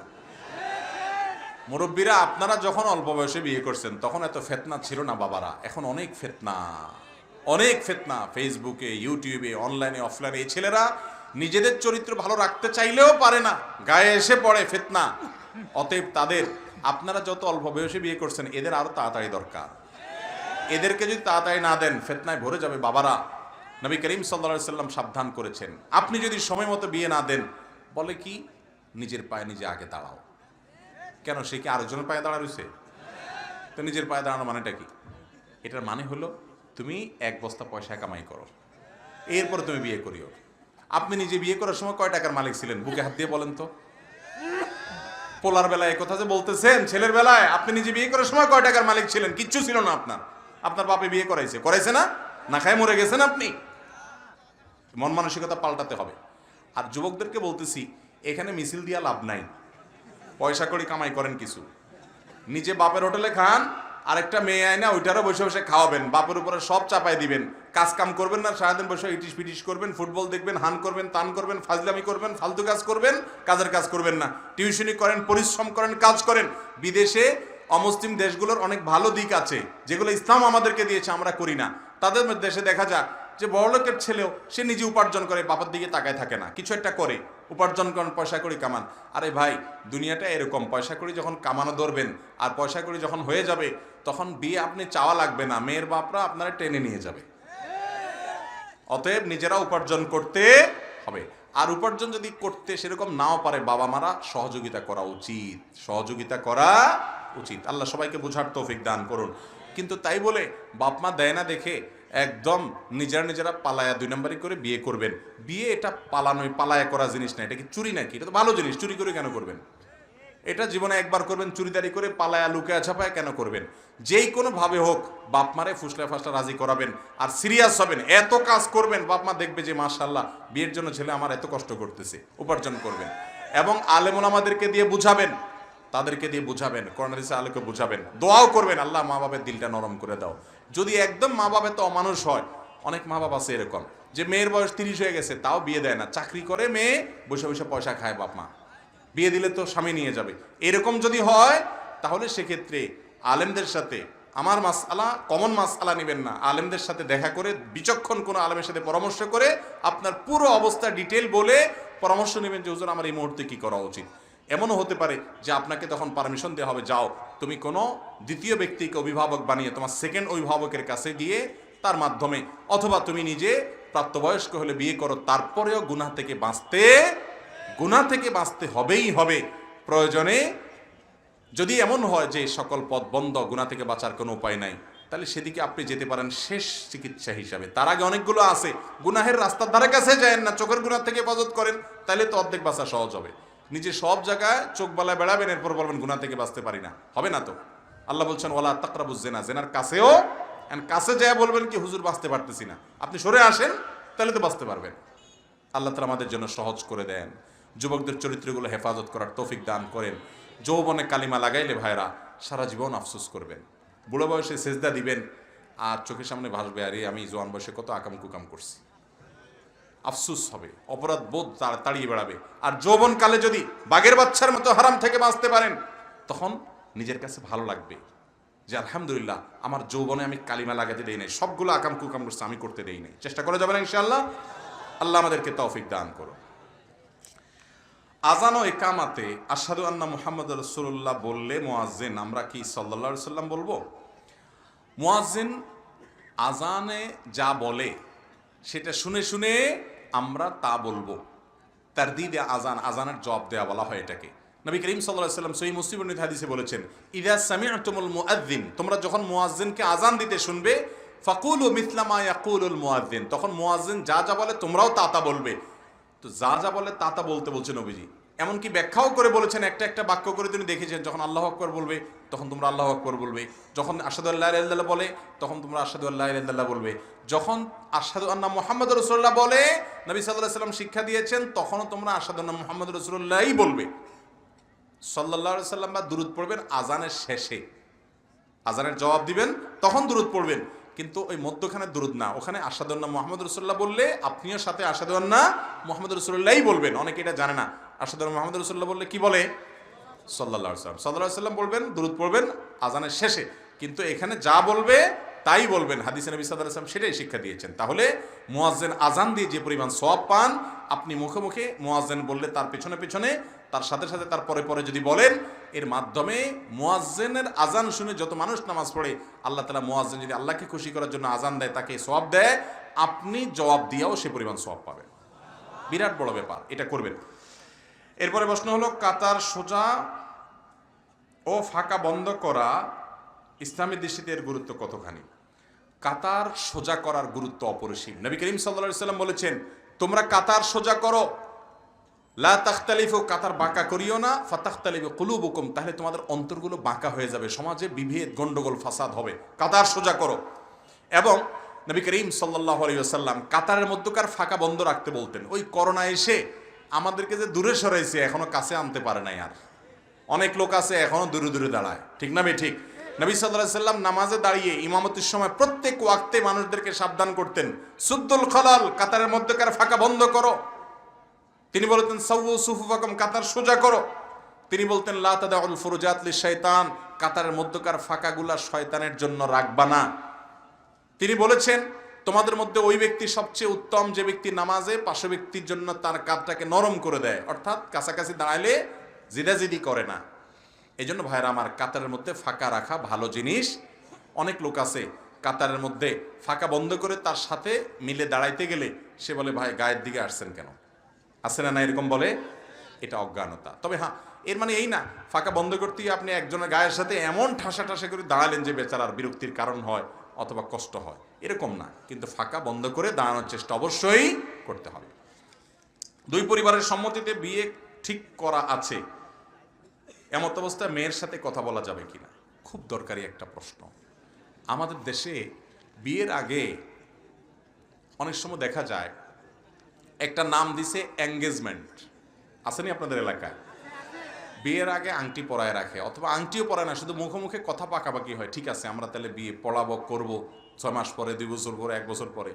ওই এঙ্গেজমেন্টের পরে, আংটি পরানোর পরে অথবা কথা পাকাপাকি হওয়ার পরে ছেলে মেয়ে মনে করে তাহলে আমরা বোধহয় এখন জামাই বউ হয়ে গেছে। এবার সারাদিন ইটিস পিটিস আলাপ সালাপ বেহুদা করতে থাকে স্বামী স্ত্রী সুলভ। টাটকা হারাম, জায়েজ নাই। যতক্ষণ পর্যন্ত আগদ না হয়েছে ততক্ষণ পর্যন্ত আপনারা স্বামী স্ত্রী হতে পারবেন। এতই যখন ইচ্ছা তাহলে আগদটা করাই ফেলান। আবার ঝুলা রাখবেন কেন? এঙ্গেজমেন্ট আবার কি? এঙ্গেজমেন্ট জিনিসটা কি? ইসলামে কোনো এঙ্গেজমেন্ট ফ্যাঙ্গেজমেন্ট নাই। আগদ হয়ে গেছে, বিয়ে হয়েছে, আগদ হয় নাই, বিয়ে নাই, শেষ। আমাদের দেশে এটা আরেক রোগ, যে বিয়ের কথা বলে ওই কলা দিয়া ঝুলায় রাখে। আংটি একটা পরায় দিছে, এই মেয়ের আর কোথাও বিয়ে দিতে পারবেন না, আমরা দখল করে নিছি। তো দখলই যখন করছো ভাই, আগদ পড়ায় দাও, ছেলে মেয়ে দূরে থাকবে, এখন থাকুক, সমস্যা নেই, পড়া উঠাউঠি করিও। তারা যে পারস্পরিক আলাপ সালাপ করবে সেটা হারাম না হয়। অতএব বিয়ের ইজাব প্রস্তাব কবুল হবে, খুতবা হবে, বিয়ে পড়ায় দিবেন। বিয়ে পড়ায় দিছেন, উঠায় নিবেন পরে, ঠিক আছে, হয়তো মেয়ের পরীক্ষা আছে, ছেলের পরীক্ষা আছে, থাক, পরে করেন আনুষ্ঠানিকতা, উঠায় নেওয়া নেই, পরে করেন, কিন্তু অন্তত বিয়েটা পড়ায় দেন। বিয়েটা পড়ায় দিলে এরপরে যোগাযোগ করতে পারবেন। ওই আগদ করার নাই, কথা পাকাপাকি করছেন, বিয়ে পড়ায় নাই, এখনো শুধু আংটি পরায় এঙ্গেজমেন্ট করাইছেন, হ্যাঁ, কিছু হাদিয়া দিয়ে আসছেন, কথা পাকাপাকি হয়েছে, এখন ওই মেয়ের বাপ মা, ছেলের বাপ মা ব্যয় ব্যানের মতো থাকে, আর ছেলেও ওই মহিলার বউ মনে করে, বউ সুলভ আলাপ সালাপ করে, আড্ডা ফাড্ডা মারে। জায়েজ নাই, জায়েজ নাই। আল্লাহ আমাদেরকে বোঝার তৌফিক দান করুন। অতএব বিয়ে পড়ায় ফেলছেন, বাস শেষ, স্বামী স্ত্রী হয়ে গেছেন। এঙ্গেজমেন্ট দিয়ে কুলাবে না। এরপরে প্রশ্ন হলো, আমার স্ত্রী যদি পর্দা করে তাহলে আমার ভাবি আমার স্ত্রীকে নিয়ে বাজে কথা এবং খারাপ কথা বলে, এমন অবস্থায় কি করতে পারি? দেখুন, অনেক মহিলা আছে আমাদের দেশে, মহিলাদেরকে মহিলারাই বেশি নির্যাতন করে। কারা বেশি নির্যাতন করে? মহিলারা বেশি নির্যাতন করে। দেখবেন মহিলাকে জ্বালায় বেশি শাশুড়ি, শ্বশুরের তুলনায় শাশুড়িয়ে বেশি জ্বালা, ননদরা একটু বেশি জ্বালায়। আহা, যেই শাশুড়ি, যে শ্বশুর, যে ননদ, যে দেবর, ভাই প্রশ্ন আর নেব না, প্রশ্ন শেষ। যেগুলো আছে এগুলোই তো উত্তর দিতে পারতেছি না। যেই শাশুড়ি, যেই ননদ বা অন্য কোনো মহিলা পর্দা, আপনি তো নামাজই পড়েন না, আপনার কোথায় ঠিকানা? জাহান্নামেও তো জায়গা হবে না। কথা বুঝেন নাই? অনেক লোক আছে দেখবেন, একজন মহিলা পর্দা শুরু করছে, ফেরেশতা শাস্তে আসছে, কত দেখছি, কয়দিন পরে ছুটে যাব। যুবকরা দায় রাখছে, আরে দায় রাখছো, দেখছি কয়দিন পরে ঠিকই সব ছুটে যাব। এরকম কিছু মানুষ খোসান না, আছে না? আমি বলি এগুলা সাক্ষাৎ ইবলিস। মানুষ রূপী একটা মানুষ ভালো কাজ করে, তাকে উৎসাহ দিবে, উল্টা তারে সেখানে খোঁচায়, আছে না নাই? আল্লাহ তাআলা আমাদেরকে বুঝার তৌফিক দান করুন। এরকম যদি কেউ খোঁচাক, তাহলে বুঝবেন যে ইবলিসের কাম খোঁচানি। মানুষ রূপী ইবলিসও আছে, মিনাল জিন্নাতি ওয়ান নাস, আল্লাহ বলছেন। মানুষ শয়তানও আছে যে মনের ভিতরে কুমন্ত্রণা দেয়। আমি আমার জায়গা অটল থাকবো, যত খোঁচাখোঁচি করুক আমি আমার পথ ছাড়বো, এই চেষ্টা করতে হবে। আমার বাবা একজন ব্যবসায়ী, এখন কেউ যদি চুরি করা পণ্য বিক্রি করতে আসে তাহলে সেই পণ্য নেওয়া কি জায়েজ হবে? না ভাই, মোটেই জায়েজ হবে না। অনেকে আছে দেখবেন যে কিছু কিছু জায়গায় জুতার দাম অনেক কম, ঢাকা শহরে আছে দেখবেন ভালো ভালো জুতা অনেক সস্তায় পাওয়া যায়, দেখছেন? ভালো ভালো মোবাইল অনেক সস্তায় পাওয়া যায়। কিছু লোক খুব একেবারে মোচে তেল দিয়া তাও দিয়া চলে যায় ওখানে জুতা কেনার জন্য, মোবাইল কেনার জন্য। এই মোবাইল, এই জুতা কেনা জায়েজ নাই। টাকা কম দেখেই লাভ দিয়ে ঝাঁপায় পড়বেন। আপনি তো জান্নাতের পথযাত্রী, যেখানে সেখানে মুখ দিতে পারেন না, আপনার জান্নাতে যেতে হবে টার্গেট। ওই হারাম নিতে পারেন না, কারণ এখান থেকে কেনা মানে হলো ওই চোরের দলে যোগ দেওয়া। চোরে বলা, ঠিক আছে ভাই তুই চুরি করে আন, আমি তোরে হেল্প করব, এটা ওর সহযোগিতা। আল্লাহ কোরআনে কারিমে সূরা মায়েদার 2 নম্বর আয়াতে বলেছেন, ওয়ালা তাআওয়ানু আলাল ইসমি ওয়াল উদওয়ান, পাপ এবং সীমালঙ্ঘন, খারাপ কাজ কেউ করলে তুমি সেখানে সহযোগিতা করবে না। আপনি তার মোবাইলটা কিনা, ওই জুতাটা ওখানে যায় কিনা মানে হলো চোর বেচারার কি করা? বেচারা তো না, চোর কপাল পোড়া সহযোগিতা করা। অতএব আপনি ব্যবসা করছেন, কথার কথা দোকানদার, আপনি জানেন এই জিনিসটা চুরি করে আনছে, বুঝাই যাচ্ছে, তাহলে ওর কাছ থেকে ওইটা কেনা জায়েজ হবে, পারলে ওরা ধরে পুলিশে ধরাই দিবে। হিন্দু ভাইয়ের প্রশ্ন, আদম আলাইহিস সালামের সময় একজন মানুষ মারা গেল এবং ওই ব্যক্তি জাহান্নামী, তাহলে আল্লাহর বিধান অনুযায়ী ওই ব্যক্তির কবরে আযাব হবে কিয়ামতের আগ পর্যন্ত। আরেকজন মানুষ ঠিক কিয়ামতের আগে মারা গেল, উনিও জাহান্নামী। এখন প্রশ্ন হলো দুই ব্যক্তির শাস্তির বিধানের সমতার ন্যায় বিচার হবে কিভাবে? একজন কম শাস্তি আরেকজন বেশি শাস্তি পেল, এক্ষেত্রে আল্লাহর শাস্তি বিধান সম্পর্কে জানতে চাই। প্রশ্নটা বুঝতে পারছেন আপনারা? সুন্দর প্রশ্ন। যে আদম আলাইহিস সালামের সময়কার কোনো মানুষ বেঈমান হয়ে মারা গেল, সে জাহান্নামে গেল, হাজার হাজার বছর সে কবরের আযাব ভোগ করতেছে। আবার এখন কেউ মারা গেলে কিয়ামত হইতে যদি আর ধরেন 2000 বছর বাকি থাকে, 200 বছর বাকি থাকে, যত বছর আছে সে এইটুকু ভোগ করলো কবরের আযাব, তাহলে ও যে এতদিন ধরে ভোগ করে আসতেছে আর এ কয়দিন ভোগ করতেছে, তাহলে দুইজনের দুই রকম শাস্তি হলো।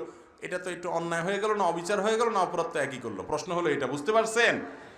বাইরে আল্লাহ রাব্বুল আলামিনের বিচার, আল্লাহ রাব্বুল আলামিনের বিশ্লেষণকে আমার আপনার এই মাথা দিয়ে এত সহজে হিসাব করলে ভুল হবে। একজন মানুষকে 10,000 বছর ধরে আল্লাহ শাস্তি দিচ্ছেন, যতটুকু শাস্তি দিতে পারেন 10 দিনের ভিতরে আরেকজনকে তার চেয়ে বেশি কঠিন শাস্তি দিতে পারেন না? পারেন না? তাহলে আমার কথা বুঝেন নাই। একজন রে ধরেন জেলখানায় নিয়ে ডেইলি 10টা করে বেত দেয়া হয়, কথার কথা। ওর বেতের বাড়ির যে ওজন হয়, মাপ হয়, আরেকজন রে একদিন আগে জেলে আইনা এমন জোরে দিছে যে আগেরটা 10 দিন ধরে যে মাপে খাইছে ও একদিনে যা খাইছে ওইটা সমান হয়ে গেছে। হইতে পারে না? সহজ কিছু বুঝেন না? এটা তো দুনিয়ার মানুষই পারে, সেখানে আল্লাহ রাব্বুল আলামিন সূক্ষ্মদর্শী, তিনি লতীফ, তিনি সব কিছু করতে পারেন। অতএব বান্দার মাঝে তিনি জুলুম করবেন না। আল্লাহ কোরআনে বলেছেন আল্লাহ তাআলা জুলুম করবেন না কারোর প্রতি, বান্দার প্রতি। ওমা রব্বুকা বিযাল্লামিল লিল আবিদ, তোমার রব বান্দার প্রতি কোনো জুলুম করবেন না। পাই পাই করে বোঝাই দিবেন, দুনিয়ার কোনো মিটারে ধরা পড়বে না। আল্লাহ তাআলা এরকম ন্যায় বিচার করবেন। আল্লাহ তাআলা কিভাবে করবেন অদৃশ্যের জগতের, সেটা আপনি আমি আমাদের এই সাদা মাথায় একটু চিন্তা করলেও বোঝা যায় সম্ভব। আর আমার বুঝে না আসলেও গায়েবের জগৎকে আল্লাহ রাব্বুল আলামিন কিভাবে নিয়ন্ত্রণ করছেন, তার মূল পদ্ধতি কি তিনি ভালো জানেন। আপনি ইমানদার হিসাবে আল্লাহর প্রতি সে বিশ্বাস আপনার থাকবে অবশ্যই যে আল্লাহ রাব্বুল আলামিন জুলুম করবেন না। কিভাবে আল্লাহ তাআলা ব্যালেন্স করবেন, কিভাবে সমন্বয় করবেন, সেটা তিনি ভালো জানেন। দুনিয়াতে আমরা অনেক সমন্বয় করতে পারি, তিনি আরো ভালো পারবেন, তিনি তো মহান সৃষ্টিকর্তা। ঠিক না ভাই? ঠিক। এরপরে প্রশ্ন হলো, অনেকেই ছোট বাচ্চাদের কপালে কালো ফোঁটা দেয় যেন নজর না লাগে, আসলে এটা কতটুকু যুক্তিযুক্ত? ভাই, কপালে বাচ্চাদের কালো টিপ দিলে নজর লাগবে না, এটা কুসংস্কার। এর সাথে নজর লাগার না লাগার কোনো সম্পর্ক, বরং ফুটফুটে সাদা পোলাপানের কপালে যদি কালো টিপ দেয় অনেক সময় বরং নজর আরো বেশি লাগার সম্ভাবনা আছে। কারণ ওটা দেখতে এত সুন্দর লাগে, আগে বদনজর না লাগলেও এখন তাকালে না বদনজর লাগতে পারে। বুঝেন নাই কথা? বদনজর থেকে বাঁচার জন্য কি করবেন? এক নম্বর হলো সকাল সন্ধ্যার দোয়াগুলো পড়ে বাচ্চাকে ফু দিবেন। সকাল সন্ধ্যার দোয়াগুলো পড়ে বাচ্চাকে, রাতে শোয়ার সময় 3 কুল পড়ে বাচ্চাকে ফু দিবেন, কোনো অনিষ্ট যেন তার ক্ষতি করতে না পারে। এবং কোনো লোক বদনজর দিয়েছে মনে হলে তার কাছ থেকে পানি পড়া নিবেন, অজু করা পানি নিবেন, সেগুলো বাচ্চাকে গোসল করাবেন, ধোয়াবেন, বদনজর দূর হবে।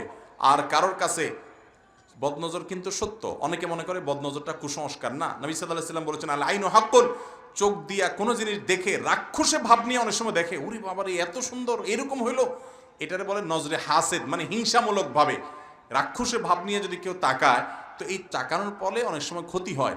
এর ফলে যে ক্ষতিটা হয় অনেক সময় সূক্ষ্ম ক্ষতি, এটা আমরা বুঝতে পারি না, স্পিরিচুয়াল অনেক দিক থেকে হয়, আমরা টেরও পাই না।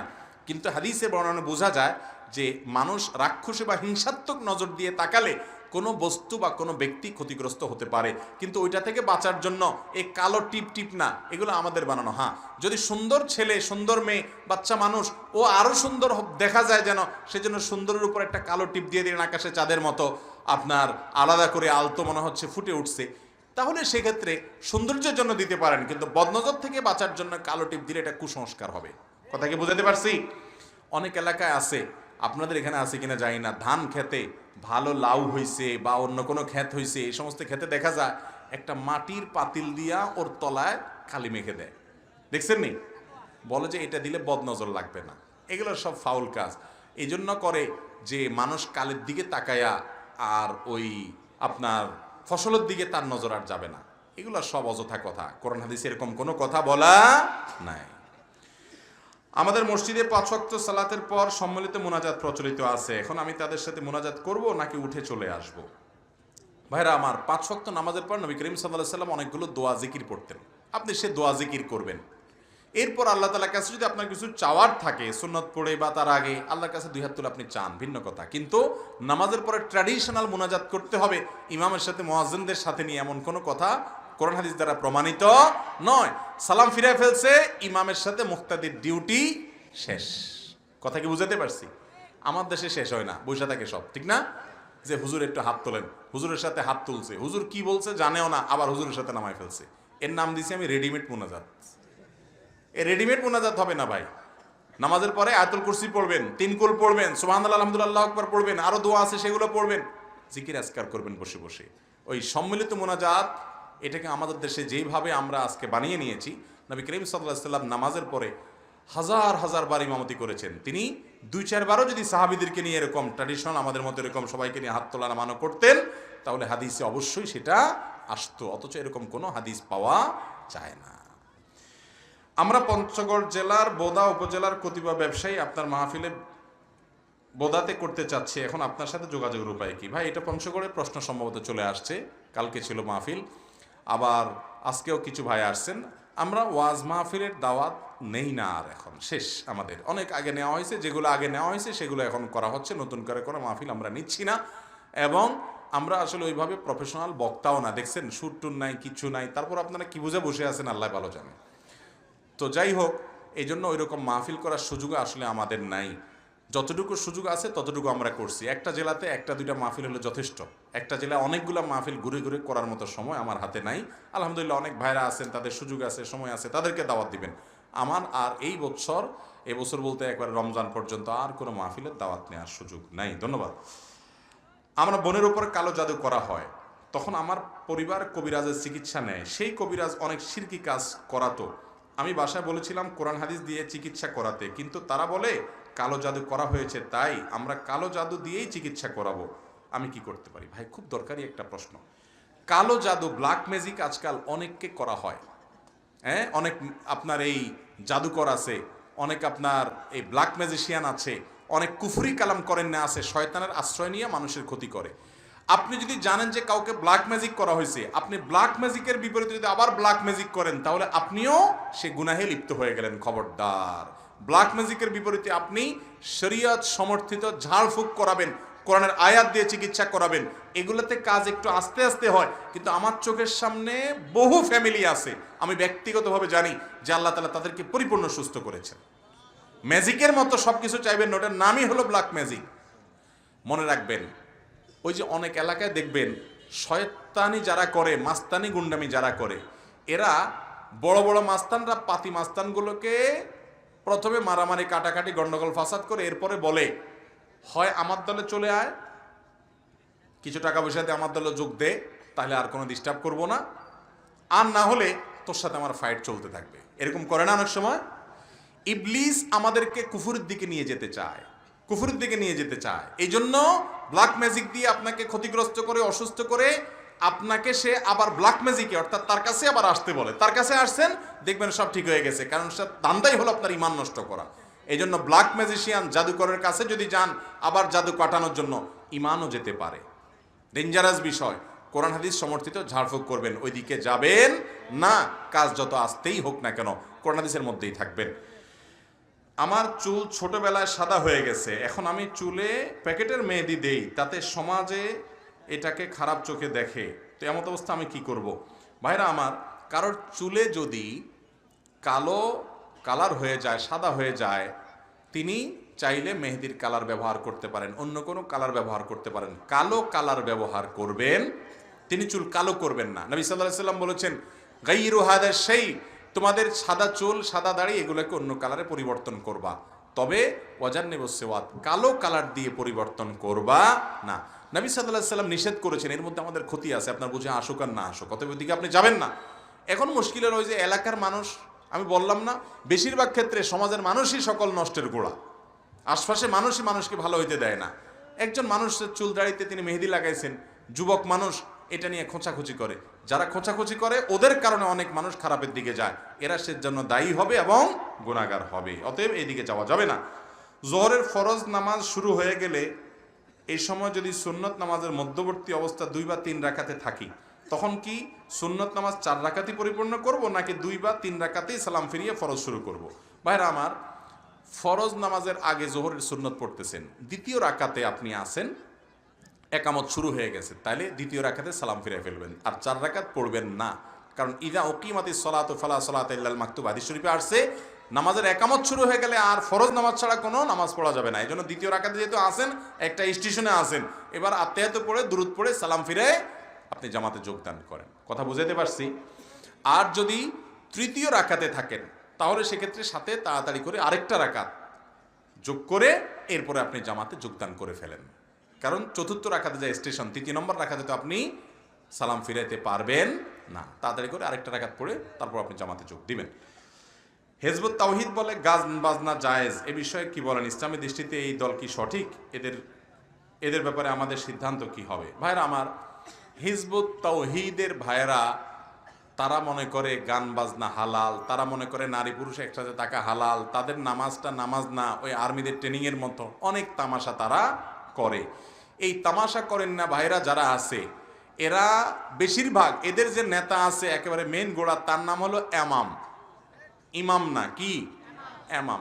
এই এমাম সাহেব নিজে কোরআনে কারিমের একটা আয়াত শুদ্ধ করে পড়তেও পারে না। আরবি বোঝাতে পরের কথা, কোরআন আয়াতটাও পড়তে, মুখে বেচারা দাড়িটাও নাই।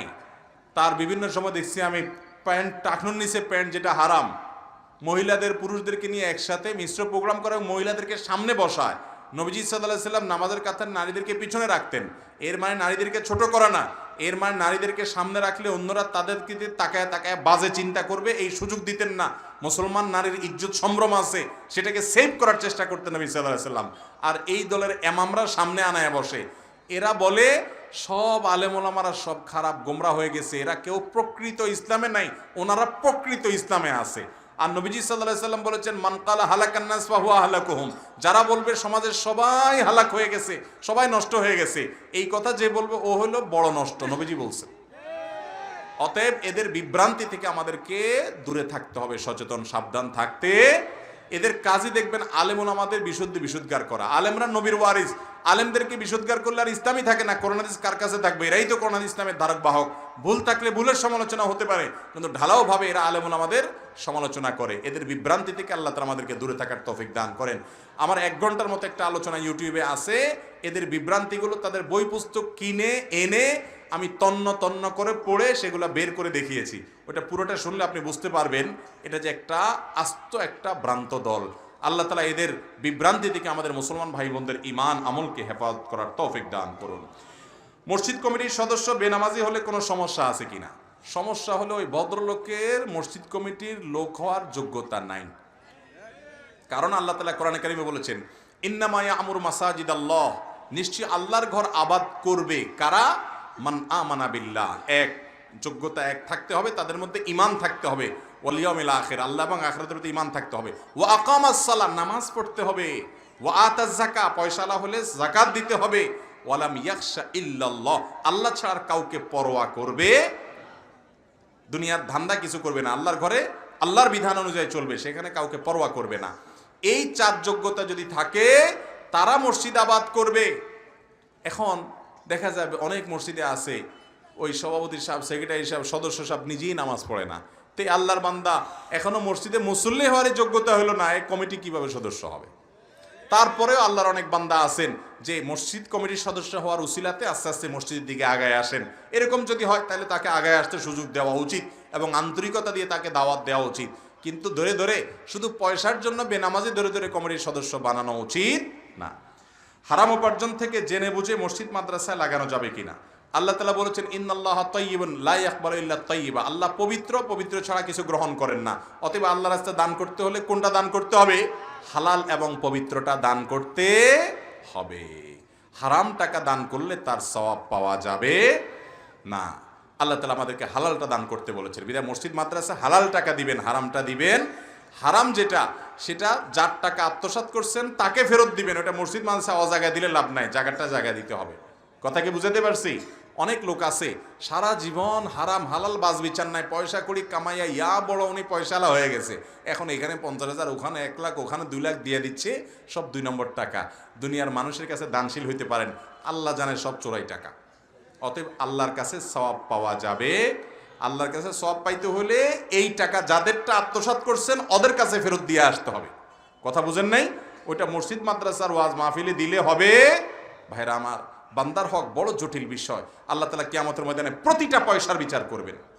একজন রিকশাওয়ালার গায়ের জোরে 10টা টাকা ভাড়া দেন নাই, আল্লাহ তাআলা কিয়ামতের ময়দানে পাই পাই করে হিসাব করে রিকশাওয়ালাটা বুঝাই নিয়ে দিবেন।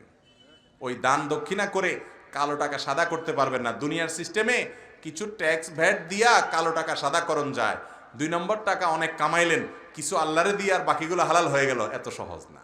যার টাকা তাকে ফেরত দিতে হবে অন্যায়ভাবে উপার্জন করে থাকলে। ওই যে কোন ব্যক্তির ঘটনা শুনছিলাম যে সে চুরি করে একটা গরু নিয়ে আসছে, আইনা কোরবানি দিয়ে দিছে। এরপর দেওয়ার পরে বলছে যে চুরি করলাম এটা গুনার কাজ, আর কোরবানি করলাম এটা সওয়াবের কাজ, তাহলে গুনাহ আর সওয়াবে কাটাকাটি হয়ে গেল, গোশত খাওয়াটা ফাও হয়ে গেল। তো এইরকম চালাকি করলে মুগুরের মায়ের একটাও নিচে। মসজিদ মাদ্রাসা বা দিনী কাজে সবসময় হালাল টাকা দিতে হবে। এটা ভালো কথা বলছেন। যারা নিচ্ছে মসজিদ মাদ্রাসায়, খুব দরকারি প্রশ্ন। মসজিদ মাদ্রাসা কর্তৃপক্ষেরও উচিত বুকের পাটায় বল থাকতে হবে, পিঠে মেরুদণ্ড থাকতে হবে, বলতে হবে যে বিনয়ের সাথে বলতে হবে, কৌশলে। যদি জানেন যে এই লোক হারাম টাকা দিচ্ছে, বলবেন যে দেখেন আমাদের আপাতত লাগবেন, আপনি অন্য কোথাও দেন, ঘুরায় ফিরায় বলবেন। আর যদি বলতে পারেন সুন্দরভাবে বিনম্রতার সাথে বুঝাই দিবেন, দেখেন হালাল টাকা দেওয়ার চেষ্টা করেন আপনি, আমরা হালাল টাকা গ্রহণ করি। আর যদি মনে করেন যে এটা বললে গন্ডগোল হবে, তাহলে আপনি অ্যাভয়েড করেন। আর অন্তত এত কিছু যদি করতে না পারেন, একটা কাজ করেন। যেমন আমাদের আসুন্নাহ ফাউন্ডেশনে সারা দেশের মানুষ 10 টাকা, 20 টাকা, 50 টাকা দান করে। এটা দিয়ে লক্ষ লক্ষ টাকা হয়, সেটা আমরা মানুষের সেবামূলক কাজ করি, দিনের কাজ করার চেষ্টা করি। আমাদের যারা সদস্য হতে চায়, আমাদের ফরমে লেখা আছে, নিয়মে লেখা আছে, অবশ্যই হালাল টাকা দিতে হবে। আমরা কোনো হারাম টাকা চাই না। আপনি আমাদের এখানে সদস্য পদ নেবেন, হালাল টাকা দিয়ে নিতে হবে, আমরা শর্ত দিয়ে দিই। এরপরে যদি সে দেয় হারামটা, তা আল্লাহর সাথে বুঝবে। আমি অন্তত বলি মসজিদ কমিটির পিঠে এতটুকু মেরুদণ্ড থাকা উচিত, মাদ্রাসা কমিটির, যে আমার মাদ্রাসা একটু চকচক কম করুক, কিন্তু আমি হালাল টাকা নিব। ওই হালাল টাকার বিল্ডিংয়ে পড়ে যে ছেলে পড়বে, ও মানুষের মতো মানুষ হবে। এখন তো আমাদের এসব নাই। চকচক করতে হবে মাহফিল, টাকা হারাম টাকা দিয়ে হইলেও হইতে হবে। আল্লাহ আমাদেরকে বুঝার তৌফিক দান করুক। এই যে বাইতুল্লাহ, মসজিদে হারাম, মসজিদে হারামে কালো কাবা, কালো গেলাফে মোড়ানো যে কাবা, এই কাবার এক পাশে যারা গেছেন জানেন বুক পরিমাণ একটা ওয়াল দিয়ে ঘেরাও করা আছে, এটাকে হাতিমে কাবা বলে। এটা কিন্তু কাবার ভেতরের অংশ ছিল। এর ভিতরের অংশটা কাবার ভিতরের অংশ। মূলত ইব্রাহিম আলাইহিস সালাম যে কাবা বানাইছেন এটাও ভিতরে ছিল, কিন্তু আমাদের নবী করিম সাল্লাল্লাহু আলাইহি সাল্লামের দাদা আব্দুল মুত্তালিবের আমলে, ওনার তত্ত্বাবধানের নেতৃত্বে যখন কাবা পুনর্নির্মাণ করা হয়, ওনারা মুশরিক ছিলেন মক্কার, কিন্তু তারা হালাল হারাম বুঝতো, তারা পর্যন্ত বুঝতো। তারা বলছিলেন যে হারাম টাকা আমরা নেব না, আল্লাহর ঘর বানাইতে শুধু হালাল টাকা নেব। তারা জানে সমাজে কার কামাই রোজগার কি, এই জন্য তারা হালাল টাকা দিয়ে বানাইতে গিয়ে টাকার অভাব পড়ছে, এইটুকুরে আর মসজিদ বানাইতে পারে না, উঁচু করে রাখছে। আজও পর্যন্ত কাবার ওই অংশ ওইভাবেই আছে, এখনো পর্যন্ত কাবার মূল অংশের সাথে নাই। পৃথিবীর মানুষ যেন শিক্ষা গ্রহণ করে। অথচ আমাদের মসজিদ মাদ্রাসা বলেন, দ্বীনি শিক্ষা প্রতিষ্ঠান বলেন, আমরা এখানে হারাম খোর না হালাল খোর দেখা নাই, টাকা দিলেই মার হাবা চিল্লে। ঠিক না ভাই? ঠিক। অতএব মসজিদ মাদ্রাসার লোকরা, ইমাম সাহেবরা মিম্বর থেকে বলবেন, খবরদার আল্লাহর ঘরে হারাম টাকা দিবেন না, টাকা কম থাকুক তাও ভালো, হারাম টাকা চাই না। এখন পয়সা হলে সবাই তার মাথায় তেল দেয়, হুজুররাও মার হাবা বলে। আল্লাহ আমাদেরকে বুঝার তৌফিক দান করুন। প্রচলিত জন্ম নিয়ন্ত্রণ পদ্ধতিগুলো শরীয়তে জায়েজ কিনা? ভাইরা আমার, জন্ম নিয়ন্ত্রণের স্থায়ী পদ্ধতি যেগুলো, যেমন লাইগেশন, একসাথে আর বাচ্চা কোনোদিন নেওয়ার কোনো সুযোগ থাকবে না, চিরতরে বন্ধ করে ফেলা, এটা হারাম। সকল ওলামা একরামের ঐক্যমতে এটা কি হারাম। স্থায়ী না হয়ে যদি অস্থায়ী জন্ম নিয়ন্ত্রণ হয়, সাময়িক জন্ম নিয়ন্ত্রণ হয়, সেটা কন্ডোমের ব্যবহারের মাধ্যমে হতে পারে, পিল খাওয়ার মাধ্যমে হতে পারে, বা অনেক আধুনিক পদ্ধতি বের হয়েছে 3 মাস 6 মাসের জন্য, লিমিটেড 1 বছর 2 বছরের জন্য। এটা জায়েজ হতে পারে শর্ত সাপেক্ষে। শর্ত কি? এই জন্ম নিয়ন্ত্রণের উদ্দেশ্য যদি হয় যে এই মুহূর্তে একটা বাচ্চা আছে, আরেকটা বাচ্চা হয়ে গেলে 2টা মানুষ করা কষ্ট হয়ে যাবে, অথবা এমন জায়গায় বাসা আছে যে এই বাচ্চাটা এখন কোলে পিঠে করে মানুষ করার মতো লোক নাই, এঙ্গেজ আছেন তারা দুজনের স্বামী স্ত্রী, অথবা তাদের জন্য কষ্ট হয়ে যাবে, অথবা স্ত্রীর শরীর অবস্থা এত খারাপ যে এখন আরেকটা বাচ্চা নেওয়া রিস্ক হয়ে যাবে, কষ্ট হয়ে যাবে, এ জাতীয় কারণে জন্ম নিয়ন্ত্রণ করা যায়, জন্ম বিরতি দেওয়া যায় অস্থায়ী পদ্ধতিতে। কিন্তু যদি উদ্দেশ্য হয় যে না আমাদের ইনকাম তো কম এখন, আরেকটা বাচ্চা হলে খাবে কি, এই চিন্তায় যদি জন্ম নিয়ন্ত্রণ করে সেটা হারাম। সেটা কি? হারাম, পরিষ্কার হারাম। কারণ আল্লাহ তাআলা কোরআনে কারিমে বলেছেন, লা তাকতুলু আওলাদাকুম খাশিয়াতা ইমলাক, তোমাদের বাচ্চাদেরকে তোমরা হত্যা করবে না খাদ্য দেওয়ার ভয়ে, রিজিক দেওয়ার ভয়ে। নাহনু নারযুকুহুম ওয়া ইয়্যাকুম, আমি আল্লাহ বলছেন আমি তোমাদেরকে, তোমাদের সন্তান সবার রিজিক আমি দেব। ভাইরা আমার, আমাদের দেশে মানুষ এখন একটা স্লোগানের কাছে কাবু হয়ে গেছে, কি? ছোট সংসার সুখী সংসার। শুনছেন আপনারা? মানে ছেলে হোক মেয়ে হোক একটা দুটা থাকলে তারা নাকি অনেক সুখী হয়। আমরা তো দেখি যে এদের চাইতে দুঃখী আর কেউ নেই। আরে ভাই, মানুষ এটা কখনো কোনো জায়গার জন্য বোঝা না, মানুষ এটা সম্পদ। হ্যাঁ, সাময়িক জন্মবিরতিকরণ হতে পারে বিশেষ কারণে, কিন্তু একবার যদি জন্ম নিয়ন্ত্রণ করতে করতে মানুষের জন্মের হার অনেক বেশি কমে যায়, প্রেডিকশন অনুযায়ী দেখা যায় একটা সময় আরো ক্রাইসিস হবে, মানুষের অভাব দেখা দিবে, এরপরে আর মানুষের জন্মের হারকে জাগায় আনা যায় না। চায়নাতে এখন জন্মের হার বাড়ানোর জন্য সরকার ভর্তুকি দিয়েও বাড়াতে পারছে না। পৃথিবীর অনেক উন্নত দেশ বাচ্চা হলে সরকার পুরো সব ঢেলে দেয়, টাকা দেয়, পয়সা দেয়, এটা দেয় সেটা দেয়, বাচ্চা হলেই পাচ্ছে। কেন? কারণ মানুষের অভাব। ওই দেশগুলো বাহিরের লোক এনে চলাতে হচ্ছে। ওই যে একসময় জন্ম নিয়ন্ত্রণ করতে করতে মানুষের বাচ্চা নেওয়ার অভ্যাস, টেন্ডেন্সি দূর হয়ে গেছে। এটা ডেঞ্জারাস, মানব সভ্যতা এর জন্য হুমকির মধ্যে পড়বে। ইসলাম সেজন্য সেটাকে নাজায়েজ বলে। মনে রাখবেন, যাদের 7টা 8টা 10টা বাচ্চা আছে এরা দেখবেন ওই 1-2টা বাচ্চা আলার চাইতে বেশি সুখে আছে। কেন আমি বলি, 1টা বা 2টা হইল, আল্লাহ না করুক 2টাই অমানুষ হইল, আপনার এবার যাওয়ার পথ কি বলেন? কোন উপায় আছে? আর যাদের 4টা 5টা 6টা 7টা আল্লাহ দিছে, ওই দান সিটার মতো 5-7টা থাকলে ছেড়ে দিলেও 1-2টা এমনি মানুষ হয়ে যায়। বুঝেন নাই কথা? অতএব জন্ম নিয়ন্ত্রণ করতে পারেন শারীরিক অসুস্থতার কারণে স্ত্রীর, অথবা সামাজিক বা পারিবারিক প্রেক্ষাপট এখন এই মুহূর্তে আপনার জন্য উপযোগী না, সেজন্য সেটা ভিন্ন কথা। কিন্তু তাই বলে ওই কি খাওয়াবে চিন্তা করবেন না। এ ভাই, কুকুরের বাচ্চা কয়টা হয়? 7টা 8টা হয়। একটা কুকুরের বাচ্চা একসাথে অনেকগুলো হয় না? হয়। তো সেই হিসেবে দুনিয়াতে কুকুরের সব ভরে যাওয়ার কথা না, কিন্তু আছে এত নাই। আল্লাহ রাব্বুল আলামিন তার উপরে পণ্ডিতি করলে ওই যে ওখানে আল্লাহর সাথে পাল্লা দিলে গোল্লা যাওয়া লাগবে। এই জন্য বেশি পণ্ডিতি করা যাবে। জন্ম নিয়ন্ত্রণের স্থায়ী পদ্ধতিকে আল্লাহ তাআলা হারাম করেছেন, এর মধ্যে কোনো আরাম থাকতে পারে না। এক ব্যক্তির গচ্ছিত অর্থ আমার নিকট আমানত আছে, তিনি আমাকে সে অর্থের ব্যাপারে তার পরিবারের নিকট জানাতে নিষেধ করেছেন। হঠাৎ সে ব্যক্তি মারা যায়, এখন আমার করণীয় কি? আমি কি সেই অর্থ তার পরিবারের নিকট হস্তান্তর করব নাকি তার নামে দান করব? অবশ্যই তার পরিবারের নিকট হস্তান্তর করতে হবে। কারণ মানুষ মারা যাওয়ার সঙ্গে সঙ্গে তার সকল সম্পদের মালিক কে হয়?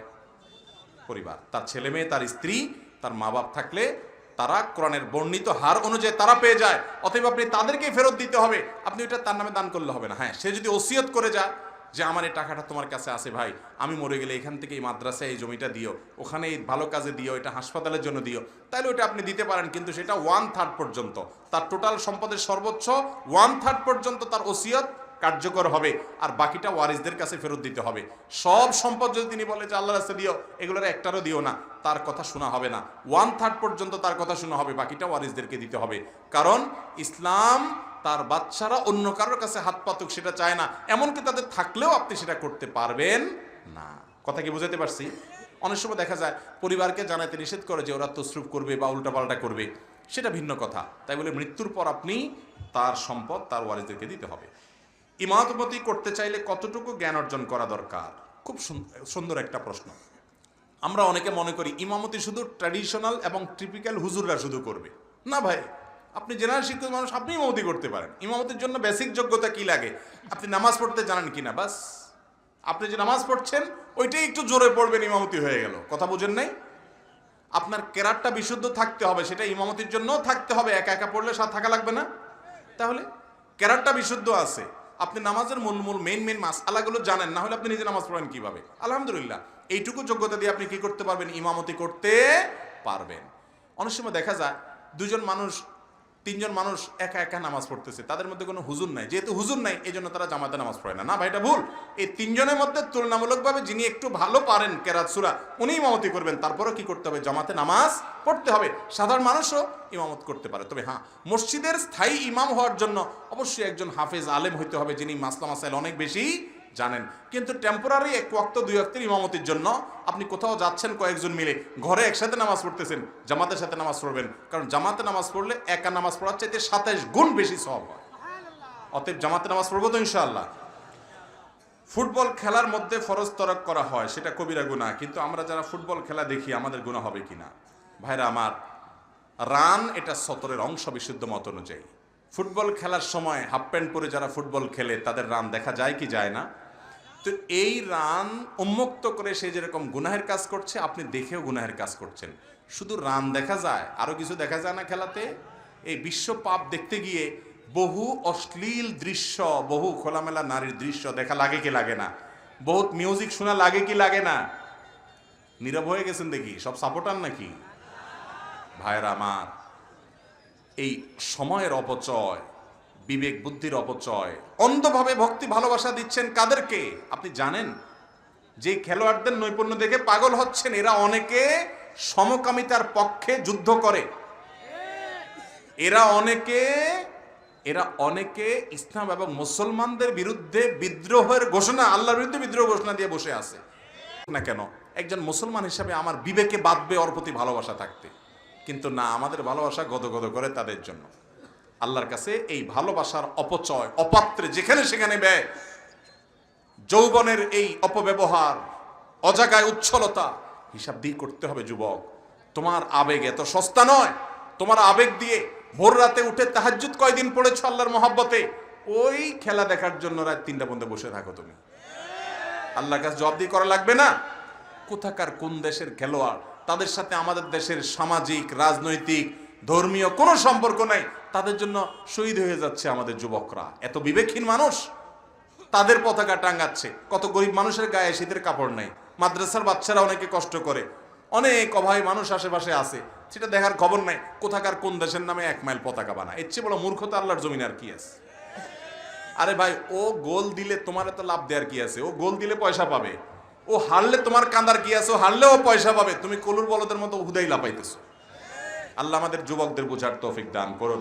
মুসলমান এই হারাম কাজ করতে পারে না। আরে ভাই, মুসলমান যুবক এখন এগুলো বলে কি, হুজুরদের জ্বালা কিচ্ছু করতে পারবো না, একটু খেলা দেখবো, তাও আবার ধর্ম টেনে নিয়ে আসে হুজুর এখানে। এ ভাই, খেলা দেখতে বলছে কি তোমার? তুমি নিজে খেলো, তুমি নিজে 3/4 প্যান্ট পরো, যাতে তোমার রান দেখা না যায়। তুমি সতর ঢেকে বড় প্যান্ট পরে তুমি ফুটবল খেলো, তুমি ক্রিকেট খেলো, সেখানে পারস্পরিক লেনদেন রাখিও না, শারীরিক ব্যায়ামের উদ্দেশ্যে তুমি খেলো। তুমি দৌড়াদৌড়ির প্রতিযোগিতা করো। নবী সাল্লাল্লাহু আলাইহি ওয়াসাল্লাম